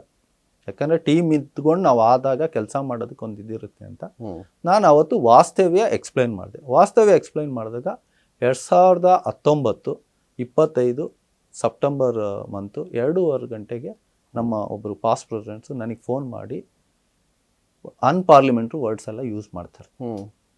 ನಿಮ್ಮಂಥವ್ರಿಗೆಲ್ಲ ಅಸೋಸಿಯೇಷನ್ನು, ನೀನು ಹೆಂಗೆ ಅಧ್ಯಕ್ಷ ಆಗ್ತೀಯಾ, ನಾನು ಅಧ್ಯಕ್ಷ ಆಗಕ್ಕೆ ಬಿಡಲ್ಲ ಅಂತ ವರ್ಡ್ಸ್ ಯೂಸ್ ಮಾಡ್ತಾರೆ. ಯಾರು ಅಷ್ಟರಲ್ಲಿ ಆಲ್ರೆಡಿ 8-9 ವರ್ಷ ಅವ್ರಿಗೆ ಸೇವೆ ಮಾಡಿರ್ತೀವಿ. ಸೇವೆ ಅಂದರೆ ಟೀಮಲ್ಲಿ ಕೆಲಸ ಮಾಡಿಸ್ಕೊಂಡಿರ್ತಾರೆ, ಪ್ರತಿಯೊಂದು ಇರುತ್ತೆ. ನಿಮ್ಮಂಥವ್ರಿಗೆಲ್ಲ ಹಾಗೆ ಹೀಗೆ ಅಂತ ಒಂದು ಇದಾಗಿ ಮಾಡ್ತಾರೆ. ನಾನು ಅದಾದಮೇಲೆ 9 ತಿಂಗಳು 9 ದಿನ ಸೈಲೆಂಟಾಗಿ ಇರ್ತೀನಿ. ಯಾರು ಬರೋದಿಲ್ಲ, ಮಾತಾಡೋದಿಲ್ಲ, ಏನೂ ಇಲ್ಲ. ಈವನ್ ನಮ್ಮ ಟೀಮ್ ಅವರೇ ಅವ್ರು ಬೈದಿರೋದನ್ನ ಸರಿಪಡಿಸೋದಕ್ಕೆ ಅಥವಾ ಕೂಡಿಸ್ಬಿಟ್ಟು ಮಾತಾಡೋದಕ್ಕೆ ಅಂತ ನಾನು ಅವತ್ತು ಡಿಸೈಡ್ ಮಾಡ್ತೀನಿ, ಈ ಟೀಮಲ್ಲಿ ಆ ವ್ಯಕ್ತಿ ಇರೋ ಕಡೆ ನಾನು ಇರಬಾರ್ದು ಅಂತ ಹೇಳ್ತೀನಿ. ಮತ್ತು ಈ ಸುತ್ತಮುತ್ತಿನ ವಾತಾವರಣ ಜನಗಳ ಮುಂದೆ ಇರಬಾರ್ದು ಅಂತ. ಇದೇ ನಮ್ಮ ಆಡಿಟೋರಿಯಮಲ್ಲಿ ಆಪೋಸಿಟ್ ಟೀಮ್ ಅವರು ನನ್ನ ಕೇಳ್ತಾರೆ, ನಮ್ಮ ಟೀಮ್ ಬನ್ನಿ, ನಿಮಗೆ ಗೌರವಾಧ್ಯಕ್ಷರು ಕಾರ್ಯಾಧ್ಯಕ್ಷ ಮಾಡ್ತೀವಿ ಮತ್ತು ಅಧ್ಯಕ್ಷರೂ ಮಾಡ್ತೀವಿ. ನಾನು ಅವತ್ತು ಒಂದೇ ಮಾತು ಹೇಳ್ತೀನಿ, ನನಗೆ ಟೀಮ್ ಬೇಕು ಕೆಲಸ ಮಾಡೋದಕ್ಕೆ, ನಾನು ಅಧ್ಯಕ್ಷ ಆಗಬೇಕಂತಲ್ಲ. ನೀವು ರೆಸ್ಪೆಕ್ಟ್ಫುಲ್ಲಾಗಿ ನೋಡ್ಕೊಳೋದಾದರೆ ನಾನು ಇದು ಮಾಡ್ತೀನಿ. ಬಟ್ ನಾನು ಒಂದು 10 ವರ್ಷ ಕೆಲಸ ಮಾಡಿರೋದ್ರಿಂದ ಆ ಟೀಮಲ್ಲಿ ನಾನು ಚೇಂಜ್ ಆಗಬೇಕಂದ್ರೆ ಯೋಚನೆ ಮಾಡಿ ನಾನು ಡಿಸಿಷನ್ ತೊಗೊತೀನಿ. 1 ವಾರ ಟೈಮ್ ಕೊಡಿ ಅಂತ ಹೇಳ್ತೀನಿ. ಇಲ್ಲೇ ಇದೆ ಆಡಿಟೋರಿಯಂ. 1 ವಾರ ಆದಮೇಲೆ ನಾನು ಡಿಸಿಷನ್ ತೊಗೊತೀನಿ. ನಾನು ವಿಚಾರಣೆ ಮಾಡಿ ಕೆಲವ್ರನ್ನೆಲ್ಲ ಕೇಳಿದಾಗ 1 ವಾರ ಆದಮೇಲೆ ಸೇರ್ಕೊಳೋದಕ್ಕೆ ನಾನು ಒಪ್ಕೊತೀನಿ. ಒಪ್ಕೊಂಡಾಗ ನಮ್ಮದೇ ಆದಂಥ ಒಂದು ಆಪೋಸಿಟ್ ಟೀಮ್ ಏನು ವೀಕ್ ಇತ್ತು ಆ್ಯಕ್ಚುಲಿ ಸ್ಟ್ರೆಂಥನ್ ಆಯಿತು, ವ್ಯಾಲ್ಯೂ ಹ್ಯಾಡೆಡ್ ಆಯಿತು. ಅವತ್ತಿನ ದಿನ ಎಲೆಕ್ಷನ್ಗೆ ನಾವು ಹೋದಾಗ ಅಲ್ಲೂ ಕೂಡ ಎಲೆಕ್ಷನ್ಗೆ ಮಾಡೋಕ್ಕೆ ಬಿಡಲಿಲ್ಲ. ಅವ್ರೇನು ಮಾಡಿದ್ರು, ಹಂಗೆ ತಿಳ್ಕೊಂಡು ಹೋಗೋಣ, ಕರೋನಾ ಟೈಮ್ ಅಲ್ವಾ, ತಿಳ್ಕೊಂಡು ಹೋಗ್ಬಿಟ್ಟು ಹಂಗೆ ನನ್ನ ಟೈಮ್ ಮುಗಿಸ್ಕೊಳೋಣ ಅಂದ್ಬಿಟ್ಟು ಆಗಿನ ಅಧ್ಯಕ್ಷರು ಪ್ರಕಾಶನ್ ಅವರು ತೆಳ್ಳಾಕ್ತಾರೆ. ನಾನು ಬಿಡೋದಿಲ್ಲ. ನಮ್ಮ ಟೀಮಲ್ಲಿ ನಾನು ಒಂದು ನನ್ನದೇ ಆದಂಥ ಒಂದು ವಿಚಾರಗಳನ್ನ ಅವ್ರಿಗೆ ತಿಳಿಸಿ, ಇಲ್ಲ ಲೀಗಲ್ ಆಗೇ ಹೋಗಬೇಕು, ರಿಜಿಸ್ಟರ್ ಆಫ್ ಸೊಸೈಟಿಗೆ ಹೋಗೋಣ, ಲೆಟ್ರು ಬರೆಯೋಣ. ಲೆಟ್ರು ಬರೆದಾಗ ಅವಾಗ ನಮ್ಮದೇ ಆದಂಥ ಒಂದು ಸ್ಮಾಲ್ ಗ್ರೂಪು ಒಪಿನಿಯನ್ಸು ಕೇಳಿದಾಗ ತೊಗೊಳೋಣ ಅಂತ ಹೇಳಿದ್ರು. ಮಂಜುನಾಥ್ ಆಗಿರ್ಬೋದು, ಮಲ್ಲೇಶ್ ಗೌಡ ಆಗಿರ್ಬೋದು, ಚಂದ್ರಶೇಖರ್ ಅಂತ ಆಗಿರ್ಬೋದು. ಅಲ್ಲಿ ಡಿಸಿಷನ್ ತೊಗೊಂಡಾಗ ನಾವು ಫೈಟ್ ಮಾಡ್ತೀವಿ. ಫೈಟ್ ಮಾಡಿದಾಗ ಅಲ್ಲಿನ ಒಂದು ಅಪ್ ಟು ಮಿನಿಸ್ಟ್ರು, ಆವಾಗ ನಮ್ಮ ಸೋಮಶೇಖರ್ ಅವರು ಸಹಕಾರ ಸಚಿವರಾಗಿದ್ದರು, ಅವ್ರ ಲೆವೆಲಲ್ಲಿ ಹೋದಾಗ ಅಲ್ಲಿಗೆ ನಮ್ಮ ಲೋಕೇಶ್ ಅನ್ನೋರು ಕರ್ಕೊಂಡೋಗಿದ್ರು. ಆಗ ಅವ್ರ ಮುಖಾಂತರದಲ್ಲಿ ಹೋದಾಗ ನಮಗೆ ಒಂದು ನ್ಯಾಯ ಸಿಗುತ್ತೆ. ಏನಂತ, ಎಲೆಕ್ಷನ್ ಪ್ರೋಸೆಸ್ ಕಂಡಕ್ಟ್ ಮಾಡಬೇಕು. 25 ಡಿಸೆಂಬರ್ 2020 ವರ್ಗು ಸುತ್ತೋಲೆ ಇತ್ತು. ಅದಾದಮೇಲೆ ಅವ್ರು ಮಾಡಬೇಕು ಅಂತ ಇದ್ದಾಗ ಅಲ್ಲಿ ಎಲೆಕ್ಷನ್ ಪ್ರೋಸೆಸ್ ಮಾಡಿದಾಗ ಅಲ್ಲಿ ಏನಾಗುತ್ತೆ, ನಾವು ನಮ್ಮ ಟೀಮ್ ಅಧಿಕಾರಕ್ಕೆ ಬರಲ್ಲ, ಅಪೋಸಿಷನಲ್ಲೇ ಇರುತ್ತೆ. ನಾನೇನು ಮಾಡ್ತೀನಿ, ಒಂದು ಎಜುಕೇಟ್ ಮಾಡ್ಕೊಳ್ತಾ ಬರ್ತೀನಿ. ಅಜೆಂಡಾ ಬಂದಾಗ ಅಜೆಂಡಾ ಹೆಂಗೆ ಮಾತಾಡಬೇಕು, ನೀವು ಹೆಂಗೆ ಮಾತಾಡಬೇಕು, ಈ ಥರ ನಾವು ಆನ್ಲೈನ್ ಮೀಟಿಂಗಲ್ಲೇ ಮಾಡ್ಕೊಂಡು ಬಂದಾಗ ನಮ್ಮದು ಒಂದು ಸ್ಟ್ರೆಂಥನ್ ಮಾಡಿದಾಗ ಆಪೋಸಿಟ್ ಟೀಮ್ ಅವರೇ ಕಾಂಪ್ರಮೈಸ್ ಮಾಡೋದಕ್ಕೆ ಒಂದು ವ್ಯಕ್ತಿ ಹತ್ರ ಹೋಗ್ತಾರೆ, ಪಿನ್ಯ ರಮೇಶ್ ಸರ್ ಅಂತ. ಅಲ್ಲಿಗೆ ಹೋದಾಗ ಅವ್ರು ಕಾಂಪ್ರಮೈಸ್ ಬಂದಾಗ ಗೌರವ ಅಧ್ಯಕ್ಷರಿಗೆ ಯಾವುದೇ ಕಾರಣಕ್ಕೂ ಕಾರ್ಯದರ್ಶಿಗೆ ಕೊಡಬಾರ್ದು ಶಿವಕುಮಾರ್ಗೆ ಅಂತ ಮತ್ತೆ ಅಪೋಸ್ ಮಾಡ್ತಾರೆ. ಅಲ್ಲಿ ಅಪೋಸ್ ಮಾಡಿದಾಗ ನಮ್ಮದು ನಿಷ್ಠೆಯಿಂದ ಮಾಡ್ಕೊಂಬಂದಿರೋದು ನಮ್ಮ ಟೀಮ್ ಏನು ಇದ್ರಲ್ಲ ಅವರೆಲ್ಲ ಫೀಡ್ಬ್ಯಾಕು, ಇಲ್ಲ ಒಳ್ಳೆ ಕೆಲಸ ಮಾಡ್ತಾನೆ ಹಾಗೆ ಹೀಗೆ ಅಂತ ಹೇಳಿದಾಗ ಅವರು ಒಂದು ಫೋರ್ಸ್ಫುಲ್ಲಾಗಿ ಒಂದು ಫೀಡ್ಬ್ಯಾಕ್ ಕೊಟ್ಟಿರೋದ್ರಿಂದ ಮಾಡಲೇಬೇಕು ಅಂತ ಅವರು ಪಿಣ್ಯ ರಮೇಶ್ ಸರ್ ಮತ್ತು Manjunath Prasad sir, industries Prasad Babu sir ಅಂತ ಸ್ಟ್ರಾಂಗ್ ಆಗಿ ಇವೊಂದು ಆಗಲೇಬೇಕು ಅಂತ ಕೇಳ್ತಾರೆ. ಆಗ ಒಂದು ಅವಕಾಶ ಸಿಗುತ್ತೆ 2022ರಲ್ಲಿ. ಯಾರು ಮಾಡಬಾರ್ದಂತ ಇದ್ರು, ಯಾರು ಆಗಕ್ಕೆ ಬಿಡಲ್ಲ ಅಂತ ಇದ್ರು, 2022ರಲ್ಲಿ ಗೌರವ ಕಾರ್ಯದರ್ಶಿ ಸ್ಥಾನ ತಗೊಂಡ ಮೇಲೆ ಸತತವಾಗಿ 5 ವರ್ಷ ನನಗೆ ಒಂದೇ ಸ್ಟ್ರೆಚ್ಚಲ್ಲಿ ಒಂದು ಸೇವೆ ಸಲ್ಲಿಸೋದಕ್ಕೆ ಮೆಂಬರ್ಸ್ಗೆ ಒಂದು ಅವಕಾಶ ದೇವ್ರು ಕಲ್ಪಿಸ್ಕೊಟ್ಟಿದ್ದಾರೆ, ಮತ್ತು ಇವರೆಲ್ಲರೂ ಕಲ್ಪಿಸ್ಕೊಟ್ಟಿದ್ದಾರೆ. ಹಾಗೇನಾಗುತ್ತೆ, ನಾನು ಗೌರವ ಕಾರ್ಯದರ್ಶಿಯಾಗಿ ಕಾರ್ಯನಿರ್ವಹಿಸಿದೆ 9.5 ತಿಂಗಳು, ಮತ್ತು ವೈಸ್ ಪ್ರೆಸಿಡೆಂಟ್ ಆದೆ, ಸೀನಿಯರ್ ವೈಸ್ ಪ್ರೆಸಿಡೆಂಟ್ ಆದೆ. ಮತ್ತು ಸೀನಿಯರ್ ವೈಸ್ ಪ್ರೆಸಿಡೆಂಟಿಂದ ನಮ್ದು ಇಂಟರ್ನಲ್ ಒಂದು ಎಲೆಕ್ಷನ್ಸ್ ಬರುತ್ತೆ, ಎಲಿವೇಷನ್ಸ್ ಅಂತ. ಪ್ರೆಸಿಡೆಂಟಾಗಿ ಎಲೆಕ್ಟ್ ಮಾಡ್ತಾರೆ ನಮ್ಮ ಆರಿಫ್ ಸರ್, ಲಾಸ್ಟ್ ಇಯರ್ ಇದ್ದ ಅಧ್ಯಕ್ಷರು. ಅದಕ್ಕೆ ಅಬ್ಜೆಕ್ಷನ್ ಮಾಡ್ತಾರೆ, ಇವರು ಆ್ಯಸ್ ಪರ್ ಬೈಲಾ ಸರಿಯಾಗಿ ಮಾಡಿಲ್ಲ, ಇದು ಅಕ್ಸೆಪ್ಟೆಡ್ ಇಲ್ಲ ಅಂದ್ಬಿಟ್ಟು 9 ಪಾಸ್ಟ್ ಪ್ರೆಸಿಡೆಂಟ್ಸು ಸೈನ್ ಮಾಡಿ ಒಂದು ಹರಾಸ್ಮೆಂಟ್ಸ್ ಮಾಡೋದಕ್ಕೆ ಮಾಡ್ತಾರೆ. ಮತ್ತು ಒಂದು 40 ಲಕ್ಷ ದುಡ್ಡು ಹೊಡೆದಿದ್ದೀನಿ ಗೌರ್ಮೆಂಟ್ ಫಂಡಲ್ಲಿ ಅನ್ನೋದು ಒಂದು ಅಲಿಗೇಷನ್ಸ್ ಮಾಡ್ತಾರೆ, ಫಾಲ್ಸ್ ಅಲಿಗೇಷನ್. ಅದಕ್ಕೆಲ್ಲ ಅವತ್ತಿನ ಅಧ್ಯಕ್ಷರು, ಹಿಂದಿನ ಅಧ್ಯಕ್ಷರು HM ಆರಿಫ್ ಅವರು ರಿಪ್ಲೈ ಕೊಡ್ತಾರೆ. ಸರಿ, ನಾನು ಚಾನ್ಸ್ ತೊಗೊಬಾರ್ದು ಅಂದ್ಬಿಟ್ಟು ನಾನೇನು ಮಾಡ್ತೀನಿ, ಲೀಗಲ್ ಒಪಿನಿಯನ್ ತೊಗೊಂಡು ಮತ್ತು ಹೈಕೋರ್ಟ್ ಜಡ್ಜಸ್ ಹತ್ರ ಚರ್ಚೆ ಮಾಡಿ ಅವ್ರ ಹತ್ರ ಎಲ್ಲ ಹೇಳಿದಾಗ ನಾನು ಕೇವೆಟ್ ಸರ್ವ್ ಮಾಡ್ತೀನಿ 9 ಜನ ಪಾಸ್ಟ್ ಪ್ರೆಸಿಡೆಂಟ್ಸ್. 9 ಜನಕ್ಕೆ ಪಾಸ್ಟ್ ಪ್ರೆಸಿಡೆಂಟ್ಸ್ಗೆ ನಾನು ಮಾಡ್ಕೊಂಡಿರೋ ಪ್ರೊಸೀಜರು ನಮ್ಮವರು ಅಧ್ಯಕ್ಷರು ಫಾಲೋ ಆಗಿರೋದು ಎಲ್ಲ ಸೂಕ್ತವಾಗಿದೆ ಅಂತ ಹೇಳಿ ಹೈಕೋರ್ಟಿಂದ ಕೇವೆಟ್ ಸರ್ವ್ ಮಾಡಾದಮೇಲೆ ಅವತ್ತಿನ ದಿನ ನನಗೆ ಒಂದು ಎಲೆಕ್ಷನ್ಸು, ನನ್ನ ಅವಧಿಗೆ ಎಲೆಕ್ಷನ್ಸ್ ಬಂದಾಗ ಎಲೆಕ್ಷನ್ನಲ್ಲೂ ಕೂಡ ಒಂದು ಔಟ್ ಆಫ್ 30 ನಾವೊಂದು 23 ಸೀಟ್ಸು ತೊಗೊಳೋಣ ಮೆಜಾರಿಟಿ ಅಂದ್ಬಿಟ್ಟು ಎಲ್ಲ ಜನಗಳು ಕೂಡ ನನಗೆ ಮೆಜಾರಿಟಿಯಿಂದ ಇವತ್ತು ಸ್ಥಾನಕ್ಕೆ ಬರೋದಕ್ಕೆ 40 ಸೀಟಲ್ಲಿ 30 ಸ್ಥಾನ ನನಗೆ ಕೊಟ್ಟಿದ್ದಾರೆ. 30 ಮೆಂಬರ್ಸು ಮೆಜಾರಿಟಿಯಲ್ಲಿ, ಮತ್ತು 10 ಇನ್ವೈಟಿವ್ ಮೆಂಬರ್ಸ್ ಆಗಿ ತೊಗೊಂಡು ಕಾರ್ಯನಿರ್ವಹಿಸ್ಕೊಂಡು ಬಂದಿದ್ದೀನಿ. ನನ್ನ ಒಂದು ಸ್ಟ್ರಗಲ್ಗೆ ಎಲ್ಲೂ ಕೂಡ ನಾನು ಸ್ಟೆಪ್ ಬ್ಯಾಕ್ ಮಾಡಲಿಲ್ಲ.